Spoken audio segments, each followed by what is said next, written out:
I'm Rod Serling. You're listening to the Zero Hour. Rest your eyes.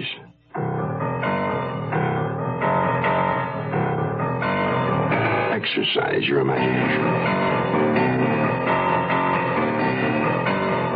This week, Patricia Power's eerie saga of a neighborhood besieged. Face of the Foe.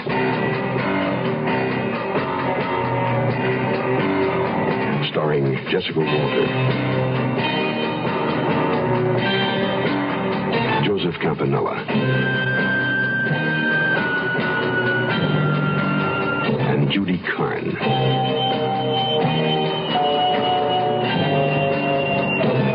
In Elliott Lewis's production of The Zero Hour.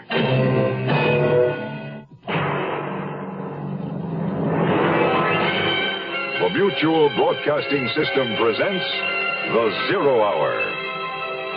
Sponsored in part by Pitch Nut Chewing Tobacco, V8 Vegetable Juice, and Camphor Philipe. This is The Zero Hour on Mutual Radio.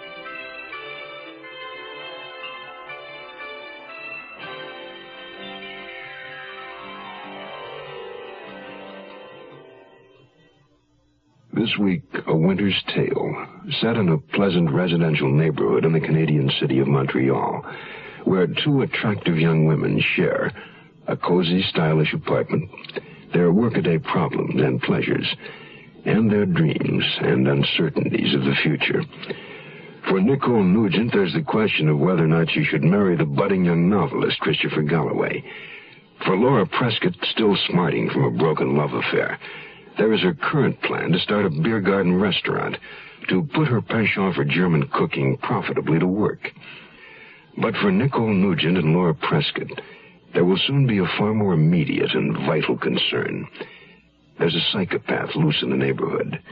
He's murdering people. And his victims all are women. Our story, Face of the Foe, begins after this word. Josephine, open up!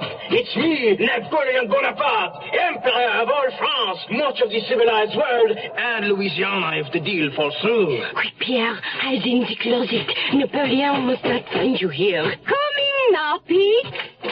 Ah, Josephine, I had to see you. Napoleon, my dearest heart, what are you doing here? I thought you were at Waterloo. I was, but it ended early. What is that? I smell cigarette smoke. You know I hate you to smoke. I didn't. I don't. I started again. Aha! The smoke coming from that closet. Come out of there, you scoundrel, and on guard. It was only in there to pick up the dry cleaning. Take that, you filthy escargot. This world history lesson was brought to you by your American Cancer Society, which says smoking can be injurious to your health. Touché! In more ways than one. Asphalt and concrete, neon and steel. Nowhere, anything real. Bolted doors on the houses, shutter doors on the hearts. Broken dreams in the concrete, murder dreams in the steel. Grief in the darkness, grief in the space. Picture this. A cool, blustery winter's evening in the city of Montreal. In front of a cozy fire in the living room of their shared apartment, Nicole Nugent and Laura Prescott sit over their after-dinner coffee. Till Eulenspiegel. How does that sound to you as a name for my restaurant? Till Eulenspiegel? What is it? It's not a what is it, it's a who is it. A collection of satirical tales were written about him back in the 1500s. He was kind of a German hippie of his time. Liked to play tricks on the establishment, including innkeepers. Now that you've told me, it's a great name. But will the customers know who he is? His legend will be proclaimed on a plaque outside the door and on the back of our menu. I just hope this place I have an appointment to see tomorrow turns out to be as ideal as it sounds. It's a delicatessen restaurant with modern equipment, even an area at the side for outdoor tables and chairs, and it's right across from the university. A beer garden should have great appeal to college students. It sounds perfect. How come the owner is giving it up? He's retiring. What time is your appointment with him? Not until late tomorrow afternoon, so I have to try to get my mind off it. I'm going to a movie with Amy tonight. Want to join us? No, thank you. This is the kind of evening to curl up in front of the fire with a good book. Especially if the man you're in love with is too busy writing one to curl up with you. I take it Chris is on a deadline. Again. I'm not sure I want to marry a man who's already married to a typewriter. I wouldn't hesitate too long if a man like Christopher Galloway loved me. Be careful on your way out. You may run into the man in apartment 4. Oh, I hope not. All we knew of the man in apartment 4 was the name on his mailbox, T. Oliphant. He'd moved in a month ago. A tall, stooped, cadaverous-looking character with a bald, high-domed head and a gray prison pallor look to his skin. Every time Laura and I encountered him in the lobby, he looked at us through his thick lensed glasses in a way that gave us both the creeps. A cold, sneering look, as though we were reacting to something that thoroughly disgusted him. He's a woman hater. I'm sure of that. Sybil Hepworth thinks he's the mad bomber. It's ridiculous to even ask where Sybil Hepworth gets any of her ideas. But where does she get that one from? Well, you know how he's always carrying a brown carton under his arm when he goes out? And she says she hears him hammering on something in his apartment all the time. So she figures he's in there making bombs. Well, you know Sybil. Sybil Hepworth was our apartment house busybody. Unfortunately, her apartment was right across the hall from ours. And now, as Laura left for her movie date, Sybil came flying out of her door to corner me with an idle comment about the weather, which was always her devious way of trying to strike up a gossip-laden conversation. Real wintry night out, isn't it? Yes, it is. Not fit for man or beast. But I noticed it didn't daunt Miss Prescott none. She must have a very important engagement to go out to a night like this. Very. She's a beautiful girl. Used to see her going out all the time with a gentleman friend. But he doesn't seem to come around anymore. I suppose things between them must have gone as they say. Gone what? You know, like they write in the gossip columns. Oh, do you read the gossip columns, Miss Hepworth? I shouldn't think you'd have the time. Good night. I'd long ago reached the conclusion that Sybil Hepworth moved her bed out into the lobby at bedtime. But she was right about one thing. It was a real wintry night outside. I stirred up the flames in the fireplace, kicked off my shoes, and settled down on the sofa with my books. It was a murder mystery, a good one. I was so absorbed in the story I was reading that the sudden frantic pounding on the door gave me a start that nearly sent me out of my skin. Who could it be, and what was wrong? No one had rung the buzzer. Whoever it was, how had they gotten in? I was almost afraid to open the door, but the urgent hammering went on like a cry for help. I turned the catch and cautiously opened the door. The colorless, terrified face of a woman peered in at me. Please let me in. Someone's after me. My daddy was a mighty fine man. He taught me a thing or two. A woman can hurt, so you stay on your guard. And beechnuts the tobacco you chew. Them times we'd go fishing, my daddy and me. He'd tell me everything he ever knew. You'd go after big mouth in close to the bank. And beechnuts the tobacco you chew. Around here, beechnut's the word for chewing tobacco. And it's been that way, father and son, for a long, long time. What's the secret? It's the way beechnut just keeps getting better. Like beechnut's a lot moister these days, with more taste and less stems. Big improvements. You ought to try today's beechnut chewing tobacco. And now I'm a daddy with a son who's full grown, and I tell him a thing or two.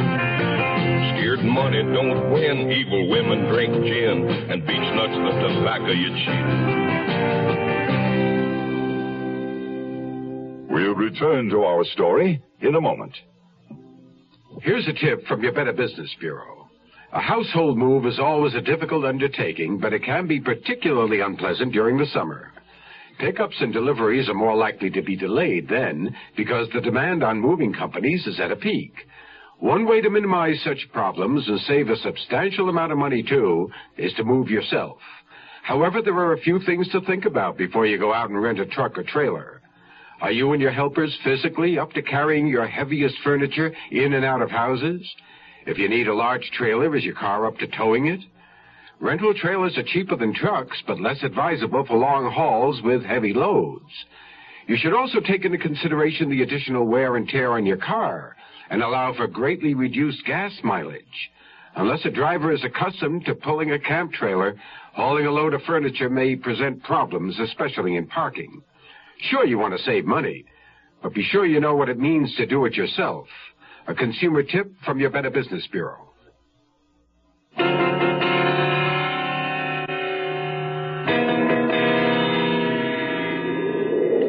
Oh, let me in, please. Yes, of course. He was right behind me, all the way down Winnicott Road. You're safe now. I've locked the door. Oh, thank you.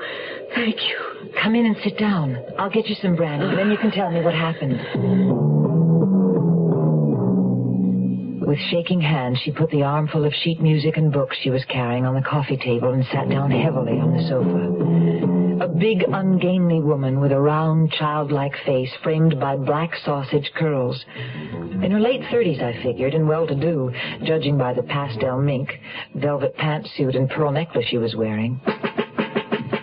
I went into the kitchen and poured a generous measure of brandy into a glass, noting by my watch that it was 10:30. And at that moment, I suddenly remembered something that sent a shiver of fear down my spine. Only 4 nights ago, a woman had been found strangled inside a garage on Winnicott Road. Thank you, Miss Nugent, Nicole Nugent. I'm Kathleen Windsor. I live on Winnicott Road, close to Queen Mary. I was on my way home. And someone was following you? Yes. He followed me along Côte Saint-Luc from Girouard and then down Winnicott. I crossed the street, and he crossed right behind me, getting closer and closer. How frightening. I knew I couldn't reach my house, so I turned and ran down Phoebe Lane. Did he come after you? Yes. He stopped for just a minute, and then I heard him coming. That's when I ran in and started pounding on your door. Oh, thank heaven you were here to let me in. But how did you get into the lobby without ringing the buzzer? I didn't have to ring. The door wasn't locked. Oh, that's what I was afraid of.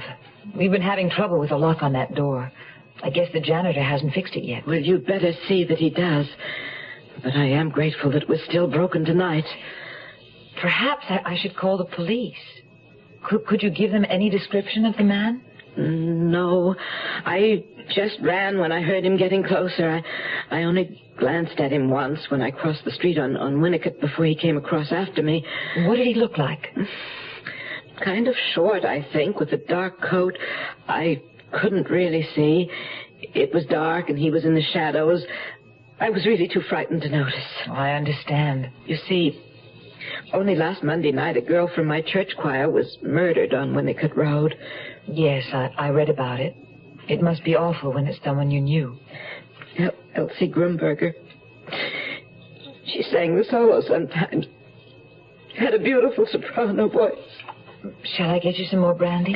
No, I have to go home. Mother would be so worried if she knew. She's always warning me to come straight home after choir practice. You live with your mother? Yes, but she's in the hospital now, has been for weeks, poor thing, with a broken hip. If we were to call the police, something might appear in the paper to worry her. I don't think you have enough of a description to be of any help to them. And I'm sure the man isn't still hanging about. Oh, dear, I hope not. To tell you the truth, I'm frightened about walking home from here. Oh, but I won't let you walk home alone. I'll go with you. Oh, that's very kind, but do you really think you should? I mean, that means from my house back here, you'd be walking alone. Now that she mentioned it, the idea didn't exactly appeal to me. We were in definite need of an escort. And almost at once I thought of Mr. Matrai, the janitor. If he were home, he wouldn't mind, I was sure. I remembered his telling me how he liked to take walks at night.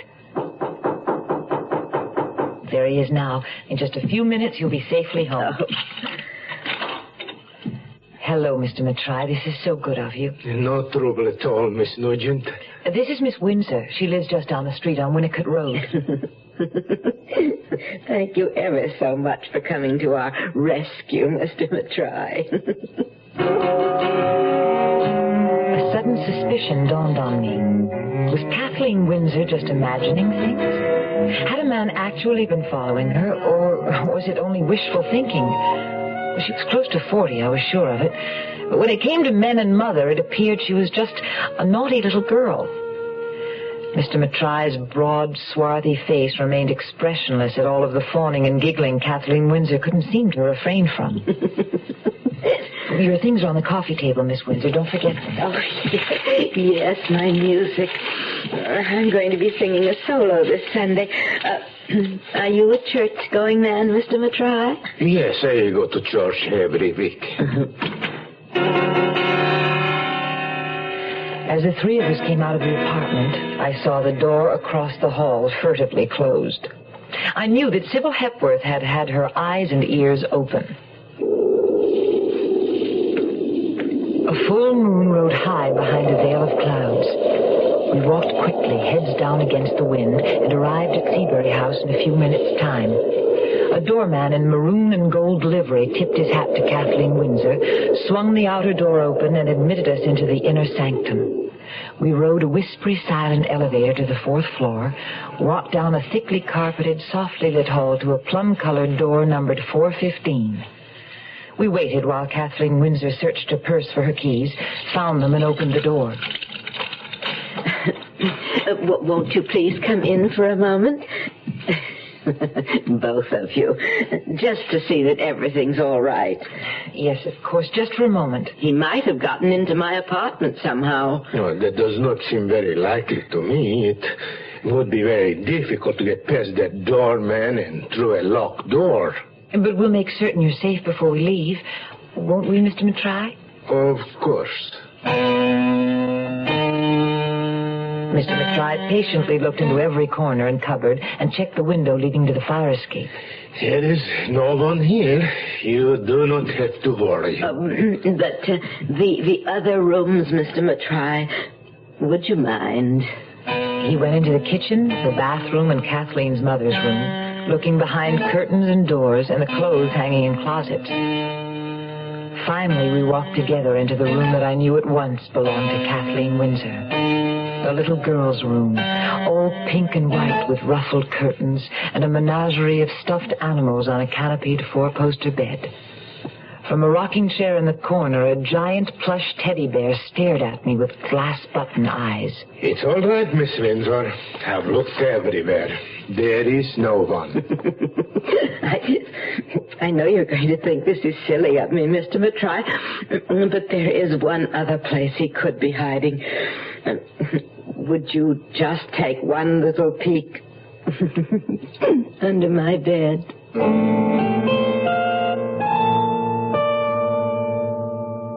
Hey, what you got there? It looks like tomato juice. It's V8. What you got there?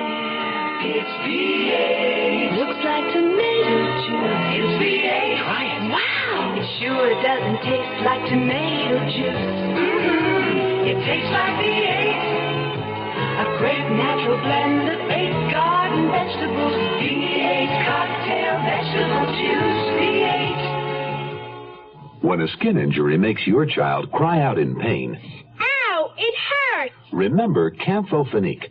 Camphofenique is the multi-purpose family medication that instantly stops the pain of minor cuts, scrapes, burns, even cold sores and fever blisters. Camphofenique gently penetrates skin injuries to kill germs, protect against infection, helps nature heal skin injuries. Camphofenique, the penetrating first aid medication, stops pain instantly. Camphofenique. The 0 Hour continues after this. Be prepared. Are you ready to get going? Be prepared. Are you ready to take the lead? 'Cause if you ain't, who'll take care of the futures of our sons? Well, let me ask you now, who's gonna tell them about the pusher man? Who's gonna show them how to clean the man? Who's gonna tell them why they shouldn't drop out? Who's gonna show them what it's all about? You know you can if you want to. You can if you want to right now. Well, let me lay it on you. Well, let me tell them, you know, if if you're 18 or older, you can help a lot of guys be prepared by being a leader in scouting. I mean it, fella. Scouting today's a lot more than you think. Be prepared. Are you ready to get involved? Be prepared. Are you ready to take the lead? 'Cause if you ain't won't help, teach your sons to be prepared.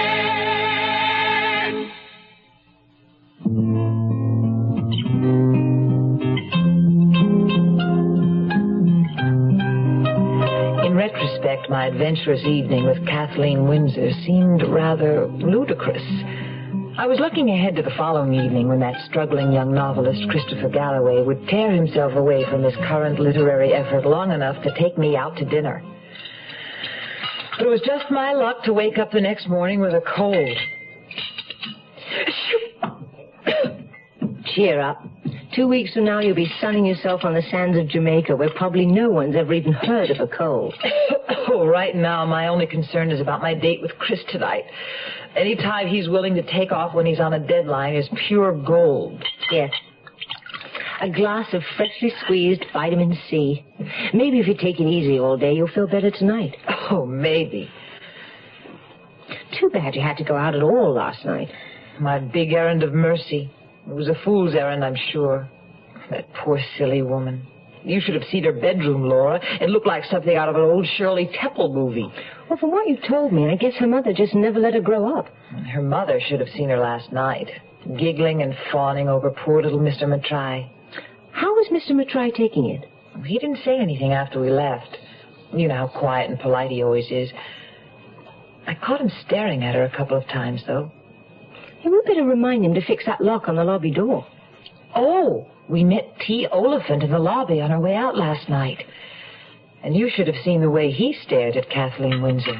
I've seen the way he stares at me, and that's enough. It was strange. He looked her up and down with that awful sneer of his. Maybe he doesn't approve of women in mink coats. A mink and an apartment at Seabury House. Whatever it is that Kathleen Windsor lacks, it isn't money anyway. Well, minks aren't in my line. All I want is a nice going little restaurant. I hope this place I'm seeing today will be it. Keep your fingers crossed. I will. That's about as much activity as I feel up to. It was a long, cold day. Even bundled up under blankets on the sofa in front of a roaring fire, I couldn't stop shivering. I kept trying to get Chris on the phone, but the line was always busy. I knew he had the receiver off the hook. Another annoying habit of his when he was in the throes of creation.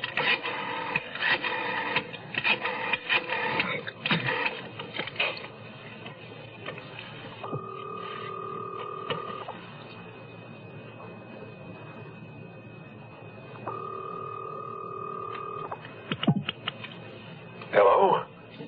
Finally, I've been trying to ring you all day. Oh, you know I sometimes take the phone off the hook when I'm writing. Yes, I know. It's very frustrating. What's the matter, Muffet? You sound a little out of sorts. Oh, I'm sorry, Chris. I have a cold, that's all. Oh, poor Miss Muffet. I thought you sounded a little fuzzy. Hey, what does this do to our dinner date? It cancels it, I'm afraid. I just don't think I should go out tonight. Oh, well then how about me bringing dinner in? Your favorite Chinese food. Or would you rather not have any company at all? Not just any company, but you and Chinese food sound perfect. I'm rallying already. Good girl. I'll be there soon, and I won't stay too late. Oh, it's just as well. Probably full of germs. Seeing as how they're your germs, I'll risk it. I'll see you, Muffet. Muffet. Chris always called me that. With affection, but also with a twinkle of amusement in his eye that he wouldn't explain. I couldn't honestly say why I didn't jump at the chance to marry Chris. I loved him and he loved me. We both knew it without having to say it all the time. But I also knew his commitment to his work might sometimes come between us. Was that the real reason I put off saying yes?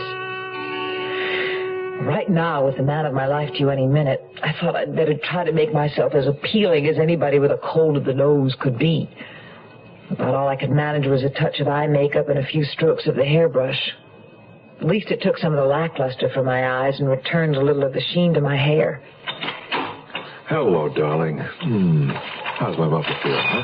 I'll live, especially now that help's arrived. With provisions. Beef, wonton, lobster, shrimp, fried rice, pineapple chicken, and pork chop suey. Sounds fantastic, even to my poor dull taste buds. Hey, where's Laura? I brought dinner for 3. Well, she should be back any time. She went to check out a location for her restaurant. It sounded perfect. Oh, well, let's get everything all ready. She may be in the mood for celebration when she comes in.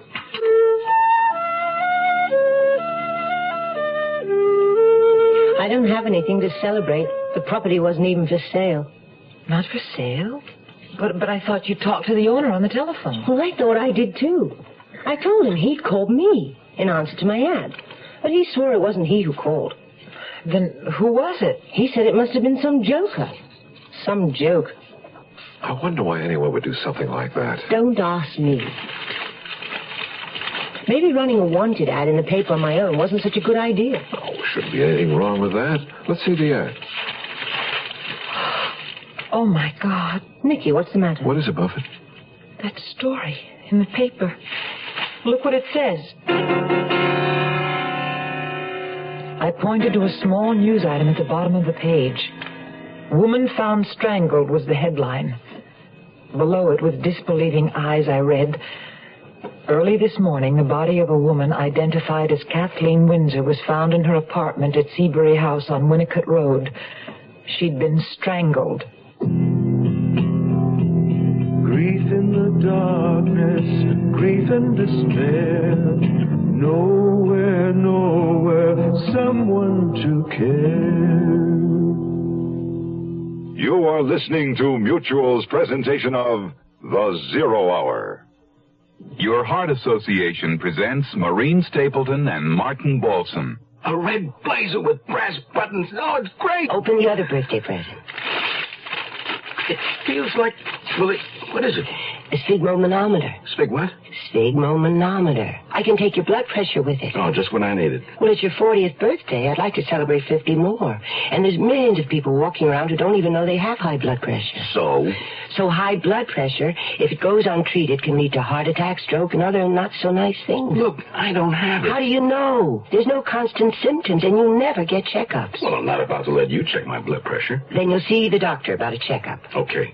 Good. Then I'll return his spare So this was a trick, huh? I thought of it after reading a Heart Association booklet on high blood pressure. You want to read it? Your free copy of your Heart Association booklet on high blood pressure is waiting for you. Why not pick it up? Just another service you support when you give to the Heart Fund. Make heart health your #1 cause. Young I may be, but still I'm a man. Just turned 18 and I'll do what I can to find me a place where I can be free. Get ready for life, be free as the sea. Oh, where do I go from here? Where do I go from here? I'm finished with school, but what will I learn? Don't want to get trapped, want to see things instead of all over the world. There's so much to do. The call of the sea, don't you hear it too? Oh, where do I go from here? Where do I go from here? What about the new Navy? You'll get your chance at success. Learn an exciting job and see the world. Call toll-free 800-841-8000 or see your Navy recruiter. Be someone special in the new Navy.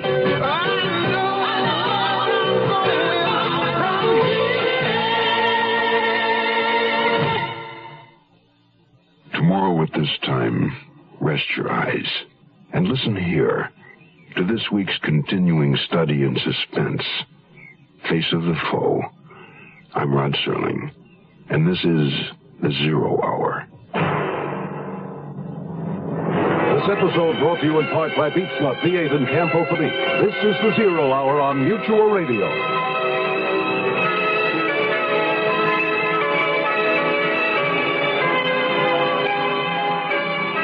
You have been listening to The Zero Hour, a presentation of the Mutual Broadcasting System in association with Hollywood Radio Theater. Heard every weekday at this time. Rod Serling is your host. Zero Hour is produced and directed by Elliott Lewis. The Hollywood Radio Theater theme was played by Ferranti and Teicher and is now available on United Artists Records and Tapes. Hugh Douglas speaking. Tune in tomorrow And once again, rest your eyes and listen here to the Zero Hour. This is the Mutual Broadcasting System.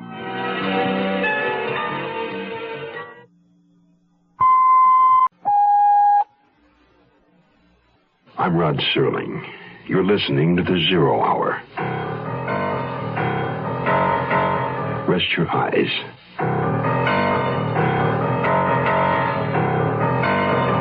Exercise your imagination.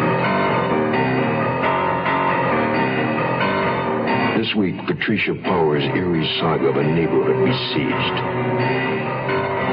Face of the Foe.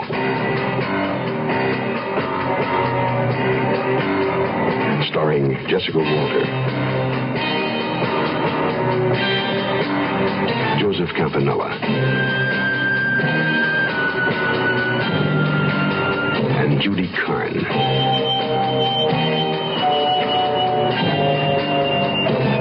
In Elliott Lewis's production of The Zero Hour.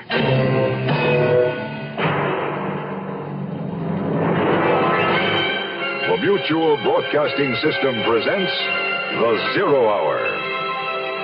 Sponsored in part by Quaker State Motor Oil and State Farm Insurance. This is The Zero Hour on Mutual Radio.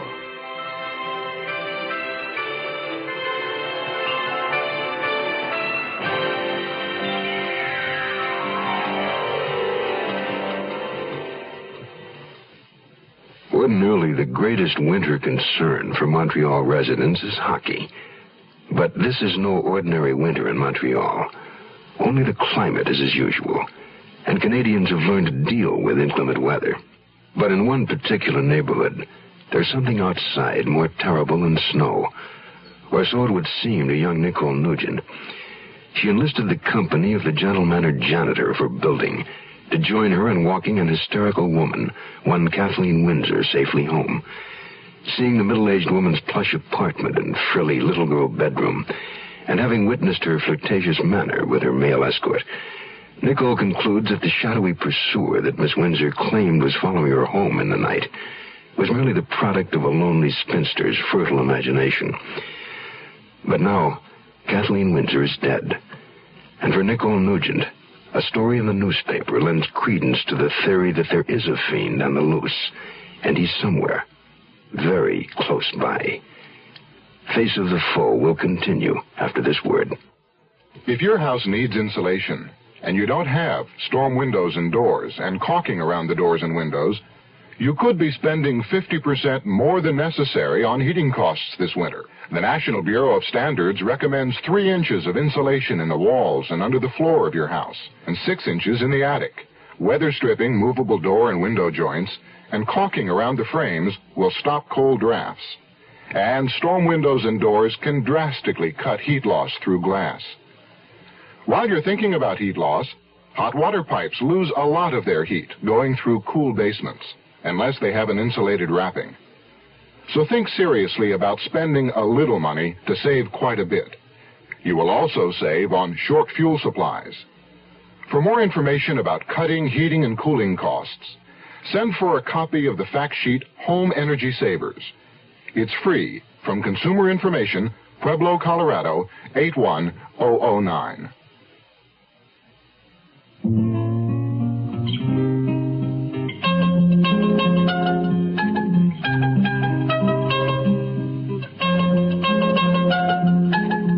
Maybe the man who killed her was someone else, someone she knew. Why do you say that? Well, how did he get in? She wouldn't open a door to a stranger, would she? Especially if she had really just escaped from a man following her. Chris is right, Nicky. It doesn't make sense. It must have been someone she knew. Which means it doesn't have anything to do with you and what happened last night. So try to put the whole thing out of your mind. I'll fix us all a drink. And then I'm going to say goodnight, Buffett. Let you put that poor stuffy head of yours to bed. Bed was one thing, but sleep was another. My head began to throb. I didn't know whether it was from my cold or the image I couldn't keep out of my mind. Kathleen Windsor with her little girl curls and big blue please-like-me eyes lying lifeless beneath the ruffled canopy of her four-poster bed, under the sightless glass-button stare of the giant plush teddy bear in the corner. The sudden ring of the telephone startled me. Laura was evidently sleeping too soundly to hear it. Lucky Laura. Hello? Miss Prescott. No, this isn't... Where is she? Who is this? Is she out with a boyfriend? Who is this calling? I'll call again. Who was that, I wondered? As far as I knew, Laura had no man in her life. And the man on the phone, whoever he was, sounded like someone she wouldn't want to have in it. In the morning, I mentioned what happened. Norman Roxburgh. I'm sure that's who it was. Only what a nerve. Calling and asking questions about my business. As if he had a right to know. Who is he? Just someone in my restaurant administration class. Just hang up on him if he calls again. But it seemed I'd barely gotten settled on the sofa and begun to drowse off when Laura gently shook me awake. Sorry, Nicky, but I'm afraid you're going to have company. Oh, no. Who? Your Aunt Emily. She just phoned. I tried to put her off, but you know your Aunt Emily. I wouldn't trade my Aunt Emily for a round dozen of anybody else's aunts. And granted, she was a little eccentric. Some people might even say crazy. The truth of the matter was, she was just gloriously herself. A blithe spirit. Unfortunately, though I was only 24 and she was close to 70, just listening to Aunt Emily took more energy than I was up to in my present condition. You sound like a frog, dear. But never mind. They turn into princes, you know. As bad as I felt, I had to admit the sight of Aunt Emily was like a spring tonic. Lately, she'd been attending Sunday feasts at the Park Avenue Hare Krishna Temple. She loved the food, the incense, the dancing, the hand-clapping, and she generally dropped in at our apartment afterward, swathed in a sheet, with tilax painted on her forehead, and 108 japa prayer beads adorning her scrawny neck. Today, however, she'd just come from her regular attendance at St. Simon's Church, for which she wore the slightly more conventional attire of a jaunty bright wool cape over knickers and argyle knee socks. Laura, do you suppose I could have a drop or two of brandy? Of course, we'll all have some. Be good for Nicky's cold. I had some shocking news at church today, and I'm quite unstrung. What news, Aunt Emily? Murder. The second member of our church choir in a week. First Elsie and now Kathleen. Kathleen Windsor sang in the choir at your church? And now she's been strangled by someone, the same as Elsie was. And both of them on Winnicott Road, where I live. Oh, Aunt Emily. I know, it's a bit unnerving. Everybody in the choir warned me to be careful. But I told them no one would bother killing an old woman like me. I've been getting some strange vibes from Kathleen lately. What do you mean, vibes? She just wasn't herself. She was usually so quiet and subdued. A good little girl, as her mother would say. But these past few weeks, something had really turned her on. She started acting all nervous and giggly. Probably because her mother was away in the hospital. She felt free for a change. That must have been it. I can't think of anything else it could be. You don't suppose she could have found a boyfriend? Heavens, no. Kathleen was deathly afraid of men. Only what, Aunt Emily? I remember one Sunday a month or so ago, just after her mother went into the hospital. Kathleen didn't stay after church for choir practice. Was that unusual? Very. She never missed choir practice. And as it happened, I had to skip that Sunday, too, because of a cold. I had a throat as froggy as yours, Nicky. No good for singing. So what happened, Aunt Emily? Well, I was walking home, and about a block away from church, I could swear I saw Kathleen Windsor in a car with a man. There's a little town in western Pennsylvania called Oil City where they make peace of mind.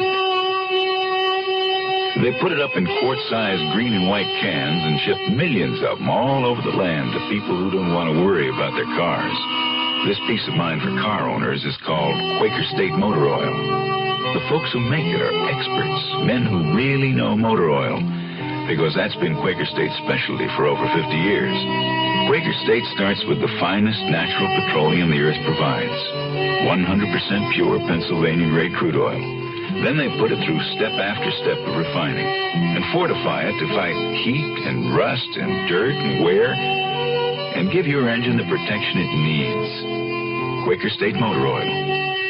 Who says you can't buy peace of mind? Quaker State your car to keep it running young, to keep it running. We'll return to our story in a moment. Your Heart Association presents Stiller and Mira. Honey, I'm going to test you. Mm-hmm. Now, if you have high blood pressure, what are the things you should do? Watch your weight. Right. Follow your doctor's instructions on smoking. Yeah. Take your medicine. Good. Get plenty of rest. Terrific. Hey, honey, let's stay home tonight, huh? And exercise, but don't overdo it. Right. We'll stay home tonight, okay? Okay?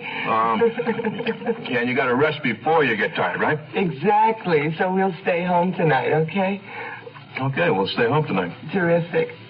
Hey, wait a minute. What? You don't happen to have high blood pressure, do you?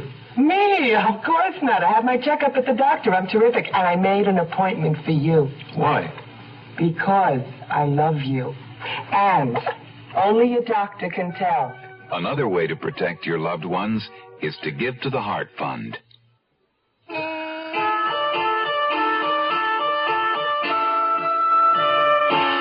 This whole business is just another reminder that we should all live life to the fullest while we're here. So hurry and get rid of that cold, Nicky, and give that man of yours a kiss for me when you see him. I will, Aunt Emily. Don't disturb yourself, dears. I'll see myself out. Oh, he wore flowing robes and sandals, and he came with love for all. With a flourish of her cape, she pirouetted across the room and was gone. I was glad it was winter. With the streets frozen over with snow and sleet, Aunt Emily had temporarily stored away her favorite mode of transportation, a gleaming red motorcycle. I spent the rest of Sunday catching snatches of fevered sleep. Monday morning, I felt slightly more human, but not quite up to my job as secretary to the principal of Kensington School for Girls. When Laura left for work, I called in sick and went through my ritual of lighting the fire in the living room, bringing a blanket and Kleenex in from the bedroom, and curling up on the sofa again. I didn't stay curled up long.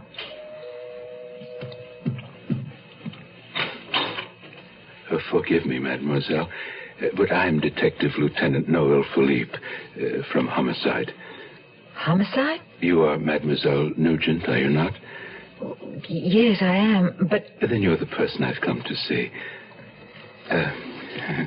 May I come in? Yes, of course. I don't understand. I wish to question you about Kathleen Windsor, the woman who was murdered. You knew her, did you not? No, not really. I mean, I only met her once, briefly. Briefly or not, mademoiselle, according to the information I've been given, you were one of the last persons to see Kathleen Windsor alive. You and Monsieur Georges Montraille. Yes, that's true. But how did you... Apparently, you didn't consider such a fact of sufficient importance to inform the police? I'm sorry. I suppose I should have. Yes, mademoiselle, you should have. But now I think you and I must have our little conversation, tardy though it may be. Lieutenant Philipe was of medium height with a weary face and bleak gray eyes that looked as though they'd seen too much of the seamy side of life. He looked like a tired bloodhound as he trailed me into the living room and sank heavily into the chair by the fire. Please tell me everything that happened when Miss Windsor came here last Friday night. Do not omit anything, no matter how trivial it may seem. Lieutenant? Yes, mademoiselle? The two murders on Winnicott Road, do you think the same person committed them both? It is too soon to draw such conclusions. A psychopath may read of a murder in the paper, and his feverish brain is inspired to duplicate the act. Thus, one murder often leads to another. What a terrible thought. In the two incidents on Winnicott Road, there is the similarity in the method of murder, strangulation. But there is also an important difference. The Grunberger woman had not been sexually molested. The Windsor woman was. Of course, in the Grunberger case, the killer may have intended to molest his victim, but did not have the time. The car in the garage was running, and he knew the owner might return at any moment. It's all too terrible to think about. Yes, murder is never pleasant to contemplate, mademoiselle.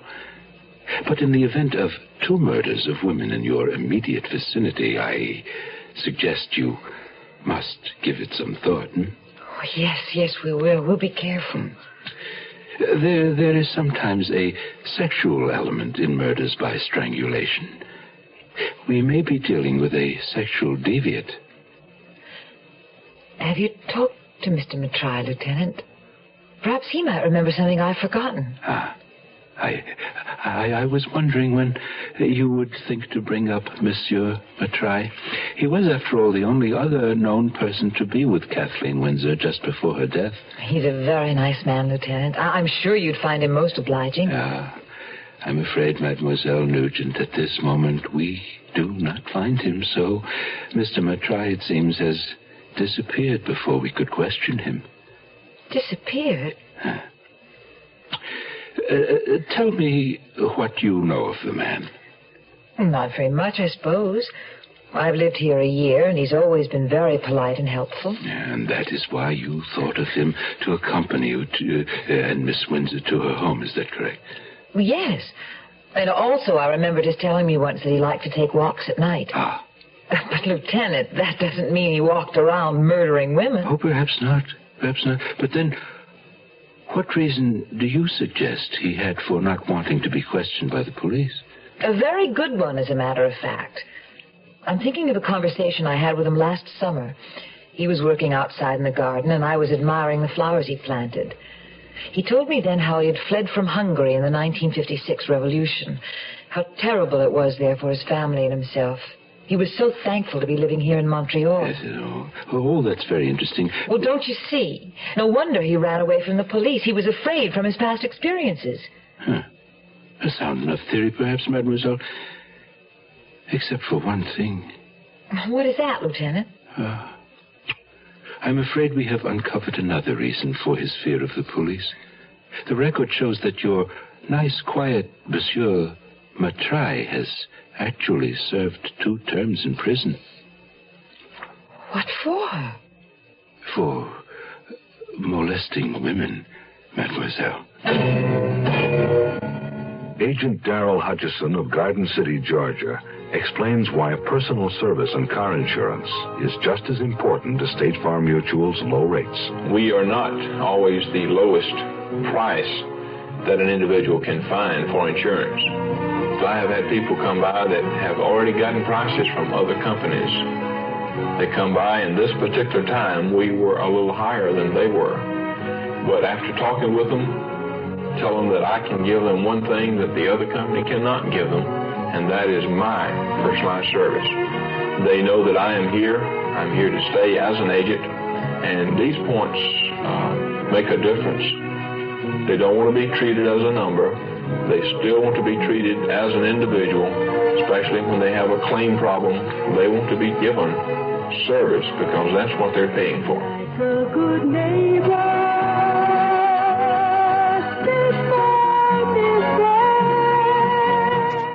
The Zero Hour continues after this. Young I may be, but still I'm a man. Just turned 18 and I'll do what I can to find me a place where I can be me. Get ready for life, be free and the sea. Oh, where do I go from here? Oh, where do I go from here? I'm finished with school, but what lies ahead? Don't want to get trapped, want to feel free instead. All over the world, there's so much to do. The call of the sea, don't you hear it too? Oh, where do I go from here? Oh, where do I go from here? What about the new Navy? You'll get your chance at success, learn an exciting job, and see the world. Call toll-free 800-841-8000 or see your Navy recruiter. Be someone special in the new Navy. I know where I'm going from here.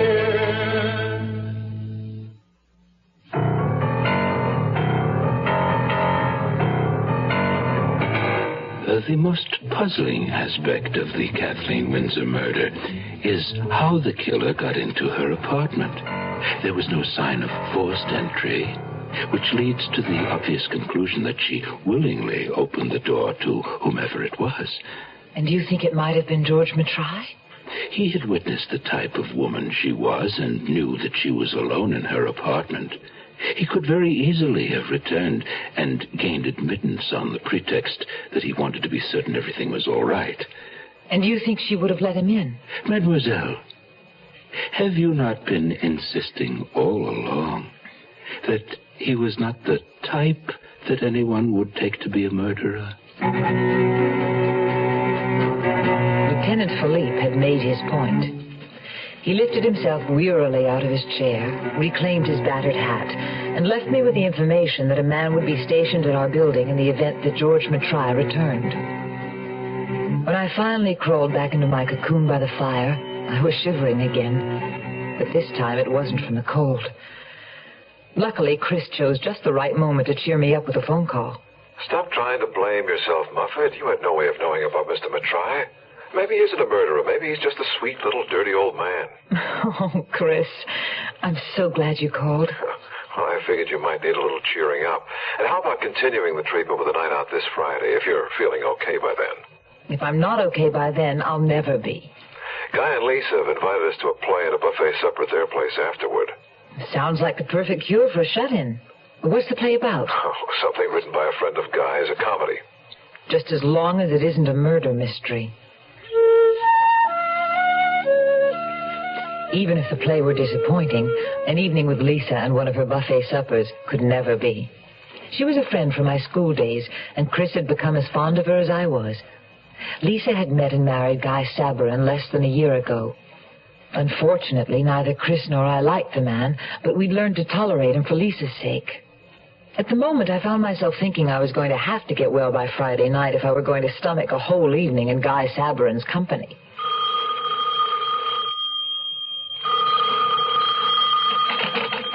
Hello? Aunt Emily, Nicky. How are you feeling? Oh, getting better, and you? Splendid. Nicky, I was wondering, do you suppose Laura will be willing to bake a birthday cake for me? I'd pay her for the ingredients, of course. Laura makes such beautiful cakes. And Donald's such a nice boy. So much soul. Oh, I'm sure Laura would love to, Aunt Emily. But who is Donald? Donald Hamill. I got him from the drop-in center. The drop-in center? For homeless youth on Leary. He comes from Windsor. Couldn't stand it at home and ran away. Says he won't go back again, and I don't blame him from what he tells me. Aunt Emily, you didn't... Bring him home with me? Well, of course I did. Where else was there for the poor boy to go? I'm going to keep him with me until he finds a job and can look after himself. Aunt Emily, I don't think it's very wise of you to take in some strange boy like that. Oh, Donald isn't strange. He's a very good boy. Awfully quiet and shy, but not sullen like Tony. Now, you're right about Tony. He is a strange boy, and I'm not so sure I should have let him come home with me. Who is Tony, Aunt Emily? Tony Bartha, Donald's friend. Although I wonder if he really is. I know for a fact Tony's going steady with Mary Jane, and I'm afraid he has Donald flirting with her. Mary Jane?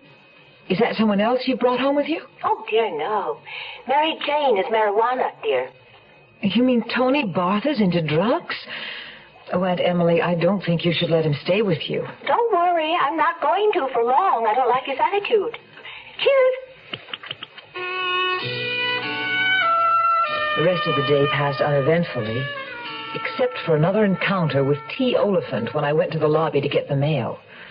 I was wearing a cable knit sweater and my oldest pair of corduroy slacks for warmth, and T. Oliphant looked me up and down in the same manner that he had Kathleen Windsor.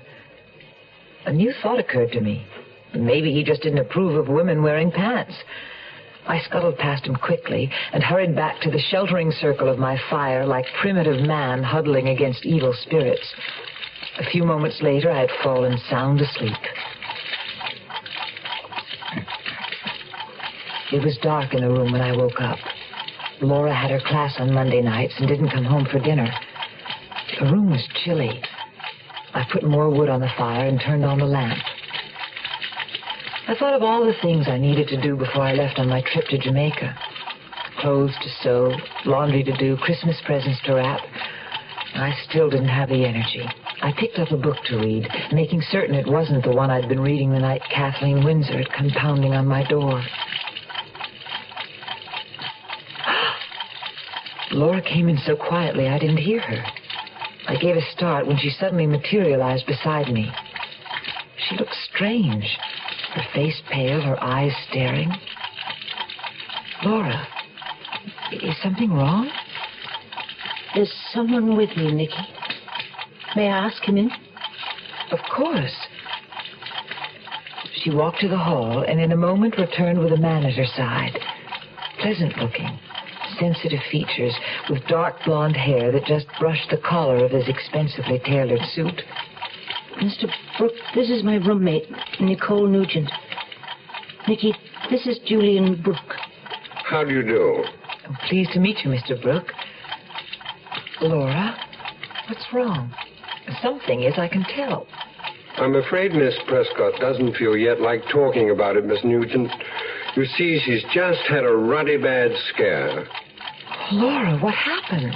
A man attacked her on the street. Tried to drag her off into the park. Got to get out of this city of night. Find me, oh find me, my city of light. You are listening to Mutual's presentation of The Zero Hour. Once upon a time, there was a beautiful forest where everything was all lovely and green and peaceful. Sunlight fell in ribbons of daylight through its trees. Birds flew in the quiet air above it. Deer and rabbits found secret hiding places to play, for it was truly a beautiful place. And then one day, into this beautiful emerald forest, a new creature came, a creature called man. And man brought with him fire to warm him against the night. Only with his fire, man did not bring caution, and the fire got away from him suddenly. And the beautiful forest was no more. And yet there might easily be a different ending. For if man is careful with his fire, he need never say, once upon a time, there was a beautiful forest. I'm Lucille Maness, an unsuccessful big businesswoman, and I'd like to tell you a little bit about my unsuccessful business. Well, I was the co-founder of this women's book club, but we ran into a little trouble. We had all kinds of problems, so I called SCORE. That's the Service Corps of Retired Executives. They're retired executives who volunteer to help small businesses. I went over and discovered Lucille was in deep trouble. I made several simple business suggestions. I also strongly recommended the club seek incorporation with a well-established women's magazine until its membership increased sufficiently. Unfortunately, one of my associates really didn't like the idea of a man giving us advice, so she wrote herself a check with the remainder of what we had left in the treasury and took off. Well, Mr. Krause came back to help again. A man who knows how to solve problems likes to keep solving them. Volunteer for SCORE. SCORE is one part of action. Action is doing something. There is something you can do. Get into action. Tomorrow at this time, rest your eyes and listen here to this week's continuing study in suspense, Face of the Foe. I'm Rod Serling, and this is The Zero Hour. Today's episode brought to you in part by Quaker State Motor Oil and State Farm Insurance. This is The Zero Hour on Mutual Radio.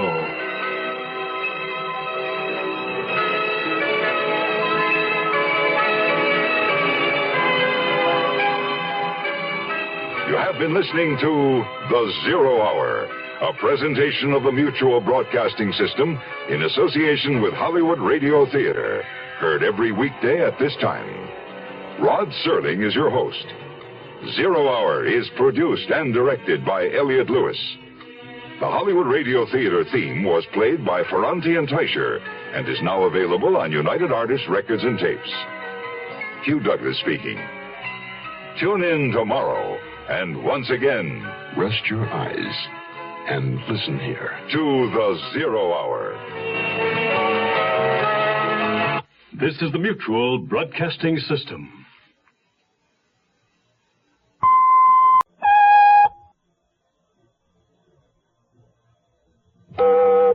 I'm Rod Serling.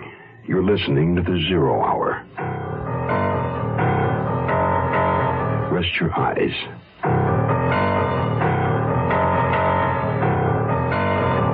Exercise your imagination. This week, Patricia Power's eerie saga of a neighborhood besieged. Face of the Foe.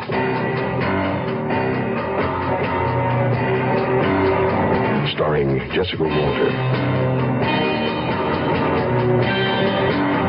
Joseph Campanella, and Judy Carn.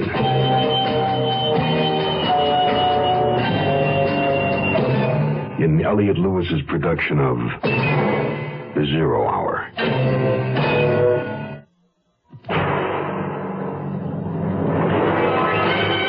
The Mutual Broadcasting System presents The Zero Hour.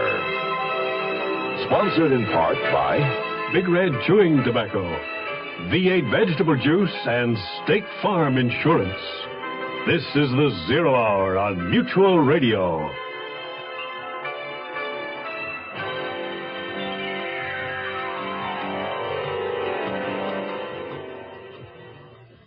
Winter in Montreal. Cold, blustery. A good time to stay indoors around a warm fire. Especially if you're a young woman like Nicole Nugent and living with a female friend like Laura Prescott. Staying indoors is an especially good idea if two women living just down the street have been murdered within the past week, which they have. Some male companionship, a shoulder to lean on, would perhaps be a comfort. Nicole has Christopher Galloway, but he's off working on a novel. And Laura has just returned home, accompanied by a gentle-mannered young Englishman named Julian Brook. A comfort? Hardly. For Laura Prescott met the man while on her way home, while another man, whose face she couldn't see, was about to drag her off into the park. Face of the Foe continues after this message.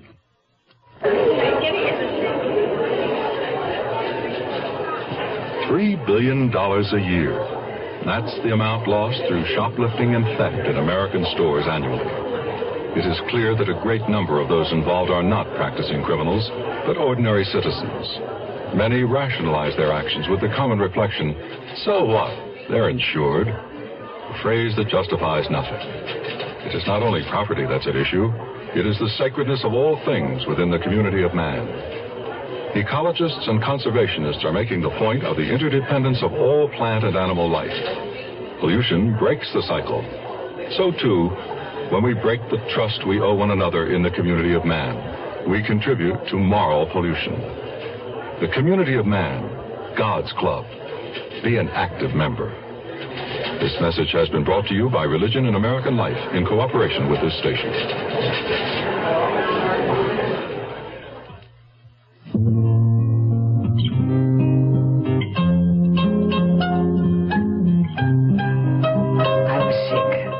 Body ached, my head was throbbing.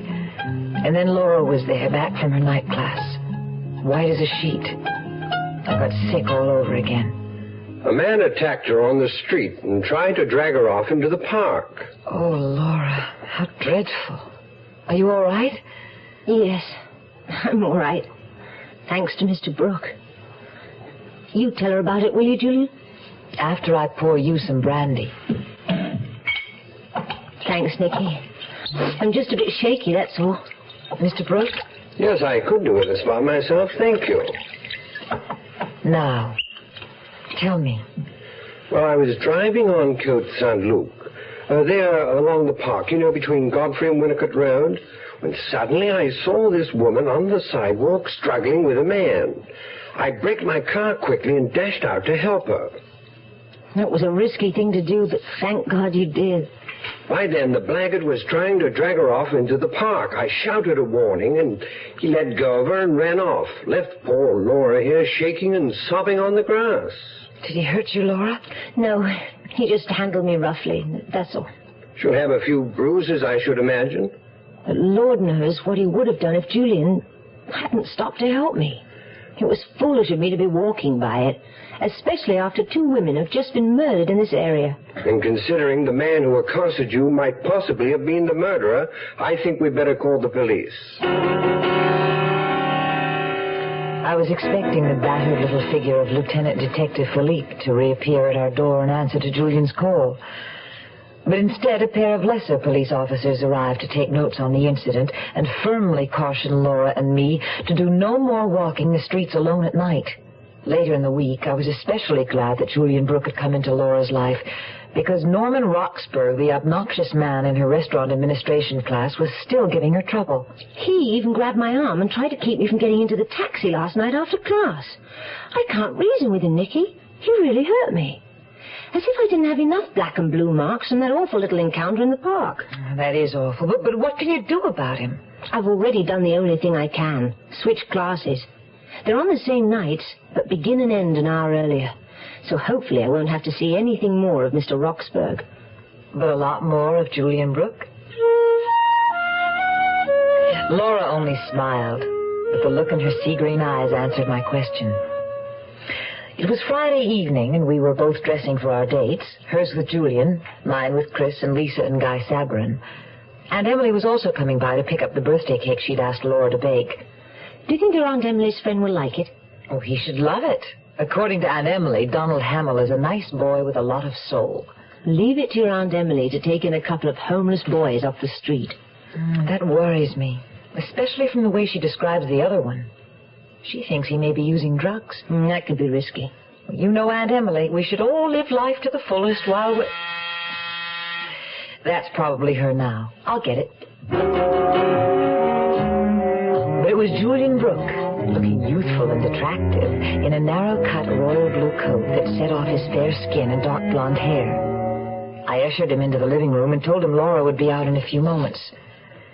He settled on the sofa with a cocktail, and as I left the room, I saw him bring out a pad of paper and a pen and start sketching.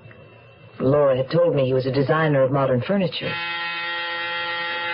This time it was Aunt Emily, in a pair of plum velvet knickers, white silk knee socks, and a white silk blouse with ruffles of lace at her throat and wrists. She looked like a transplanted court page. And to my surprise, she had her 2 homeless boys in tow. Boys? This is my niece, Nicole. Nicky, this is Donald Hamill and Tony Bartha. She sat down cross-legged on the floor, as she always did, and Donald settled beside her, cradling his guitar in his lap and stroking it fondly as though it were a baby. Tony Bartha, meanwhile, stayed scowling in a corner apart from the group. Aunt Emily's sparrow-bright eyes darted at once to the sketch Julian Brook had been doodling.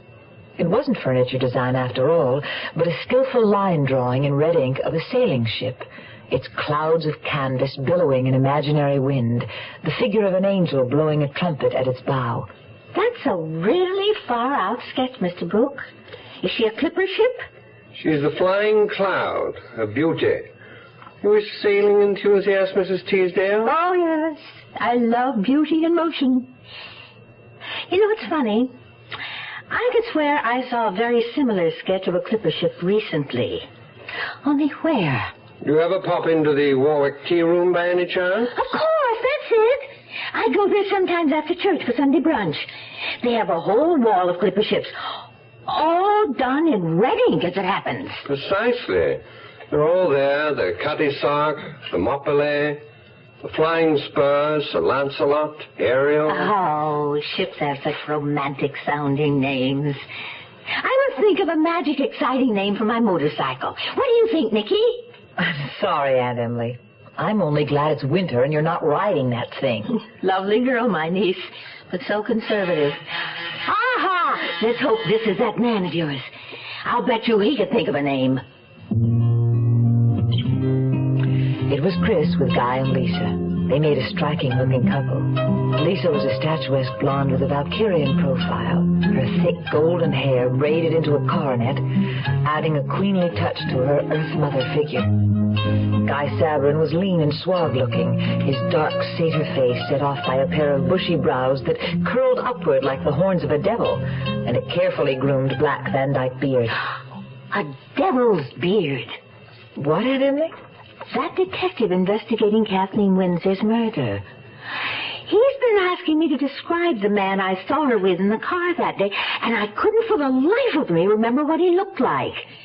But see, Mr. Sabrin reminded me. He had a Van Dyke beard like mine? Yes, Mr. Sabrin. The man had a beard like yours. Exactly like yours. Here's tobacco chewing, truck driving Dave Dudley for Big Red Chewing Tobacco. Chauffeur in a big machine rolling all day. How sweet it is with Big Red. Going over to New Orleans on time all the way.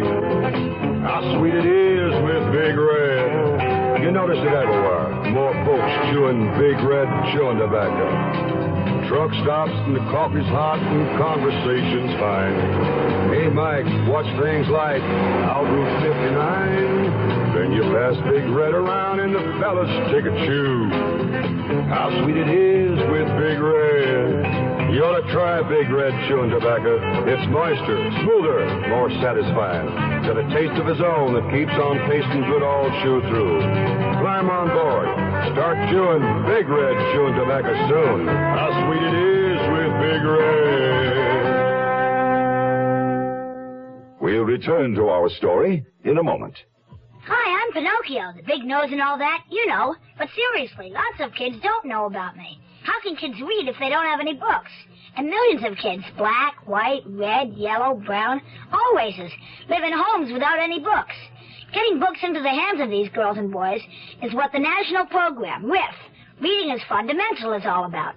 Here's what RIF has found out. When kids choose the books they want because the subjects interest them and they own the book, that makes reading fun. And when reading is fun, it's just fundamental. Books widen the kids' world and their abilities and their whole life. Every community needs RIF. Find out what you and RIF can do in your community. Just write RIF, Smithsonian Institution, Washington, D.C., 20560. That's RIF, R-I-F, Smithsonian Institution, Washington, D.C., 20560. Right now. If America's to grow up thinking, reading is fundamental. With the apartment full of people and the whole neighborhood nervous about the recent murders, leave it to Aunt Emily to say the wrong thing at the wrong time. You have a devil's beard, Mr. Sabrin. Please, Mrs. Teasdale, it's a Van Dyke or a space beard if you like, but don't call it a devil's beard. You'll frighten my wife. She's perfectly right, darling. You do have a decidedly satanic look. I have some very special good news to relate later tonight. Haven't I, Lisa? Oh, what is it? Can't you tell us now? No. I've bought a special bottle of champagne to open with supper after the theater. My news will have to keep until then. Chris and I exchanged a look. It was going to be a typical Guy Sabrin evening. His tickets to a play written by his friend, followed by his big news over a bottle of his champagne. He had to be the big shot. The last big news he'd had to share with us was the announcement of his promotion to senior salesman with the distillery firm he worked for. He had bought Lisa a mink coat to celebrate. That was Guy Sabrin's one redeeming quality in my eyes, his almost slavish devotion to Lisa. Well, your celebration may keep, but Donald's won't. Some of the boys and girls from the drop-in center are coming to share that beautiful cake you made, Laura. Have you thanked Miss Prescott, Donald? Donald? Oh, please, Aunt Emily. He doesn't have to. I was happy to do it. Donald is painfully shy, I'm afraid. But not when it comes to his music. Why don't you thank everybody with a song, Donald? That lovely one you wrote. It always makes me cry. It's called City of Night. Go ahead, Donald. Asphalt and concrete, neon and steel. Nowhere, nowhere, anything real. Bolted doors on the houses, shutter doors on the hearts. Broken dreams in the concrete, murder dreams in the steel. Grief in the darkness, grief and despair. Nowhere, nowhere, someone to care. Got to get out of this city of night. Find me, oh find me, my city of light.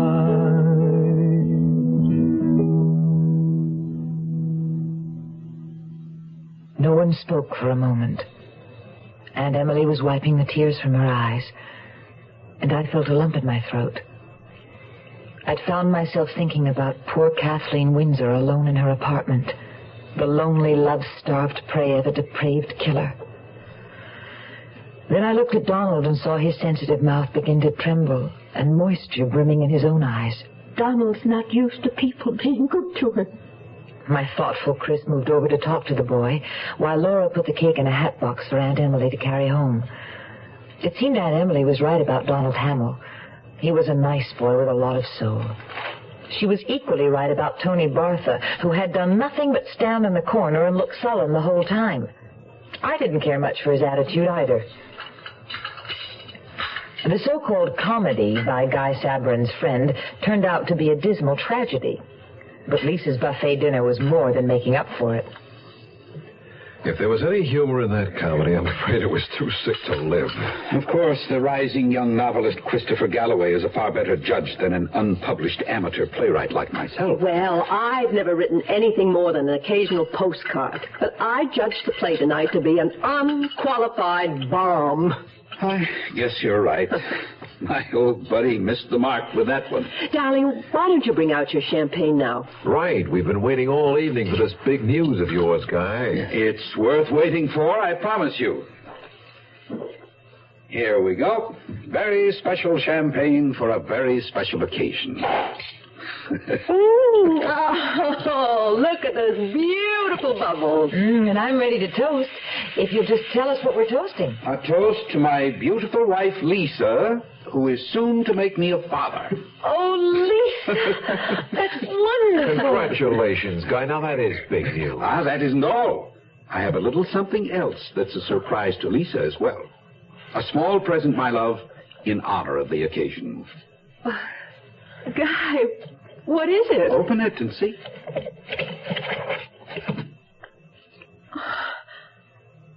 Emeralds. But how? I have a bit of news all my own, darling. I was just given a bonus as the firm's top salesman. God, that's marvelous. Yeah, nice going, Guy. But I noticed Lisa didn't say a word. She stared at the emerald necklace for a long moment, then quietly snapped the case shut and put it away. While Chris humored Guy, I followed Lisa into the bedroom. Oh, Lisa, you're worried about something. It's not the baby, is it? Oh, no. The baby's the most beautiful thing that's happened. Then what is it? It's Guy. He worries me.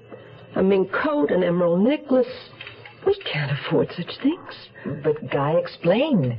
First his promotion, and now a bonus. He's making all that up. I know he is. He didn't get promoted. And there hasn't been any bonus. That's what worries me so, Nicky. Where is Guy getting so much money? Hey,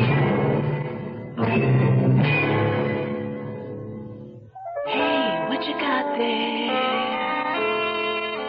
It looks like tomato juice. It's V8. What you got there? It's V8. Looks like tomato juice. It's V8. Try it. Wow. It sure doesn't taste like tomato juice. It tastes like V8. A great natural natural blend of 8 garden vegetables. V8 cocktail vegetable juice. V8. Certainly, State Farm has been one of the most competitive companies when it comes to rates. State Farm agent Bob Westbrook talks about car insurance value. But I think even more important than rates to most people is the service they know they're buying. With State Farm, you're in a position to get more service from more agents throughout the entire country than any other company in the industry. Like a good neighbor,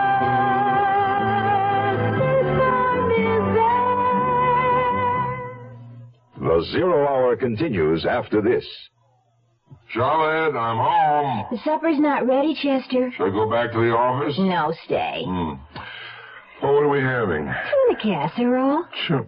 We had tuna casserole last week. It's the same one. There was some left over. I'm not hungry. You said we have to start watching our pennies. I would rather starve than eat tuna casserole again. Well, when we got married, you said you loved tuna casserole. Yeah, before you get married, you love everything. Oh, I'll put it on a different plate. Maybe it'll taste different. Charlotte, you know I hate tuna casserole. Well, close your eyes and pretend it's steak. Sure. Well, why don't I close my eyes and pretend I'm a retired millionaire and you're the galloping gourmet?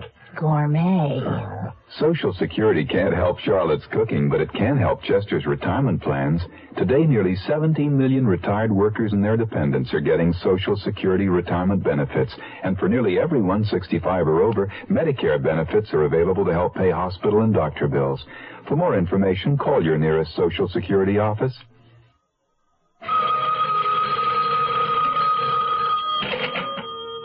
It was Aunt Emily calling to tell Laura how much everybody had enjoyed her Schwarzwalder Kirschtorte.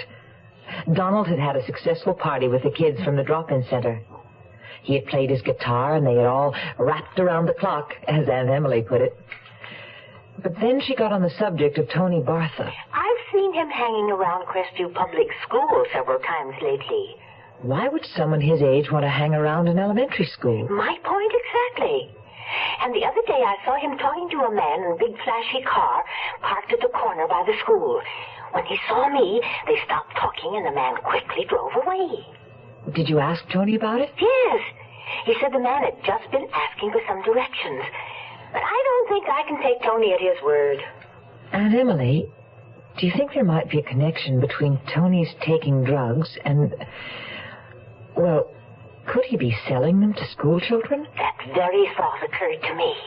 He's no good, I'm afraid. Certainly he's no good for Donald. Then you shouldn't be letting him stay at your house. I've decided I'm not going to any longer. I'm telling him tonight that he has to leave by Monday. He can sleep at the center until he finds someplace else to go. I hope he doesn't give you any problem about leaving. He's such a surly character. Oh, he'll give me some of his lip, I suppose. But don't worry, I'll just tune him out. Right here.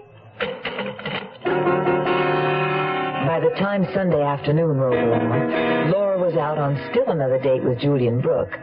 And after slaving all weekend over a hot bobbin, I was eagerly looking forward to my promised afternoon and evening with Chris. We were going to go antique shop browsing in Old Montreal, then have dinner. I'm sorry to disappoint you, Nicky, but I have to write this afternoon. You go ahead and I'll meet you wherever you say for dinner. But, Chris, you promised. I know I did, Muffet, but I didn't get my quota of pages done this morning, so I'll just have to keep at it. But it's only a matter of a few hours. A few hours counts a lot when you're on a deadline. Now, you know how it is when I'm in the middle of a book. I know that the book always seems to be more important than anything else. That's not true, Nicole, but it is my work, and I expect you to understand. I said I'd meet you for dinner. Now, isn't that good enough? And what am I supposed to do between the time the shops close at 5 and you meet me at 7? Walk the streets? Go into Notre Dame Cathedral and pray for my soul. I'll be here, Nicole. If you still want to have dinner, call me. The only times Chris ever called me by my given name, Nicole, was when he was angry. That's the way it would always be with Chris and me. There would always be a book between us. A damned book. Oh, I knew I was being childish, but I was feeling neglected. I looked at the summer frock I had just finished hemming and thought of my trip to Jamaica. Maybe I would meet someone else. Someone who wouldn't put his work ahead of me. One thing I was sure of, I wasn't going to call Chris back. I'd find somebody else to go shopping and have dinner with. And if it couldn't be a man at the moment, well, there was always Aunt Emily. I'm sorry, Nicky, but it appears I've got hold of that flu bug of yours. In fact, as soon as one of the boys come in, I'm going to send him over to borrow a heating pad from you, if you don't mind. Oh, of course, Aunt Emily. And I hope you feel better soon. Oh, I will, dear. You know me. I never stay down for long. And it's just as well about this afternoon. Antiques aren't really my bag. They're too old for me. Oh, you're right, Aunt Emily. They are. Oh, there's the door. Probably one of the boys now. Ciao, dear. So I stayed home, watched TV, and cooked myself a lonely hamburger for dinner. Too stubborn to call Chris and apologize. Neither of the boys had showed up to borrow the heating pad for Aunt Emily, so I decided to take it over to her myself. Perhaps I could cheer her up a little, I thought. But I knew it was far more likely it would be she who cheered me up. Feeling depressed over my quarrel with Chris, I gave no thought to my walking alone to Winnicott Road. Aunt Emily's apartment building was on the corner. The main entrance was on Cours Saint-Luc, but I always used the side door on Winnicott. My aunt's apartment was on the main floor, number 3. I was about to knock when I noticed the door wasn't quite closed. The boys probably hadn't closed it on their way in. I'd tell Aunt Emily to caution them not to be so careless. I pushed the door open and walked in, calling out so that Aunt Emily wouldn't be startled.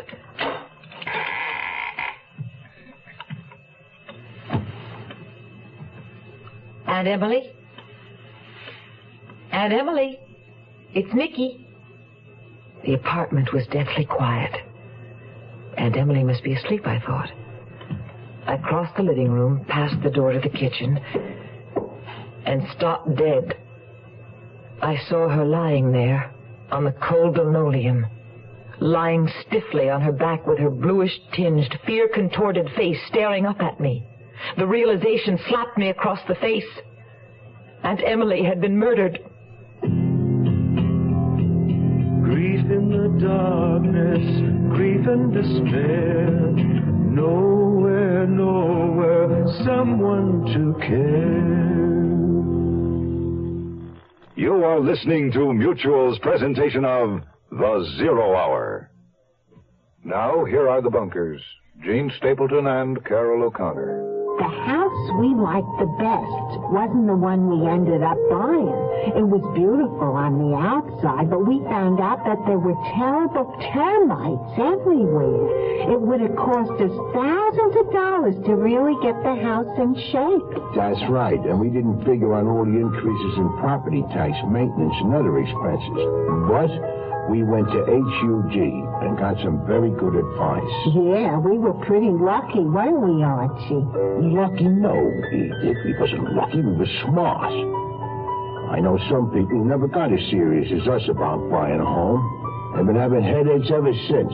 Buying a home is a big deal. Learn about house hunting, property inspection, FHA-insured loans, and the responsibilities of ownership in a free booklet called The Wise Home Buying Guidebook. Write HUD, Department HB, Washington, D.C., 20402.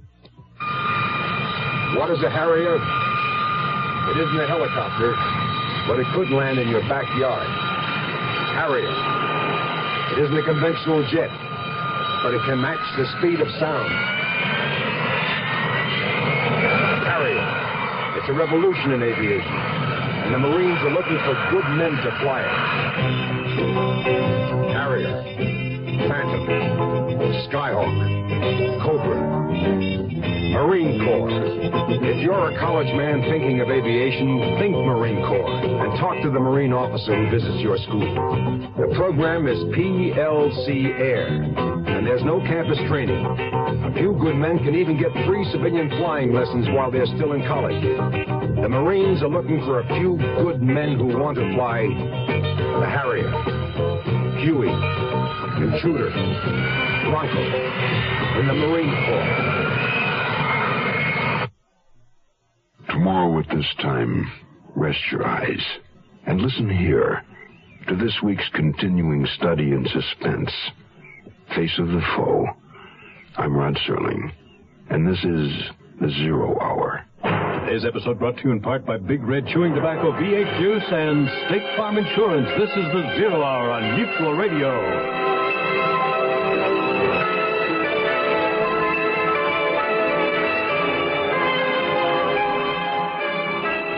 have been listening to The Zero Hour, a presentation of the Mutual Broadcasting System in association with Hollywood Radio Theater. Heard every weekday at this time. Rod Serling is your host. Zero Hour is produced and directed by Elliott Lewis. The Hollywood Radio Theater theme was played by Ferranti and Teicher and is now available on United Artists Records and Tapes. Hugh Douglas speaking. Tune in tomorrow, and once again, rest your eyes and listen here to The Zero Hour.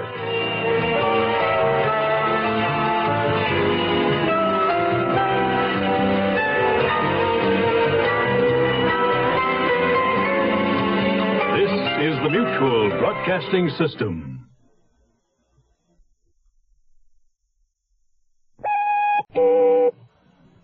I'm Rod Serling. You're listening to The Zero Hour.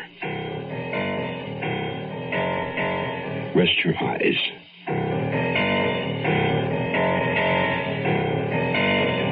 Exercise your imagination. This week, Patricia Power's eerie saga of a neighborhood besieged. Face of the Foe.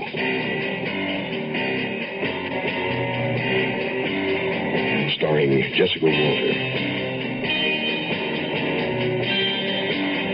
Joseph Campanella,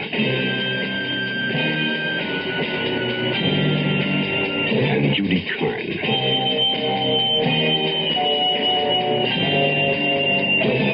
In Elliott Lewis's production of The Zero Hour.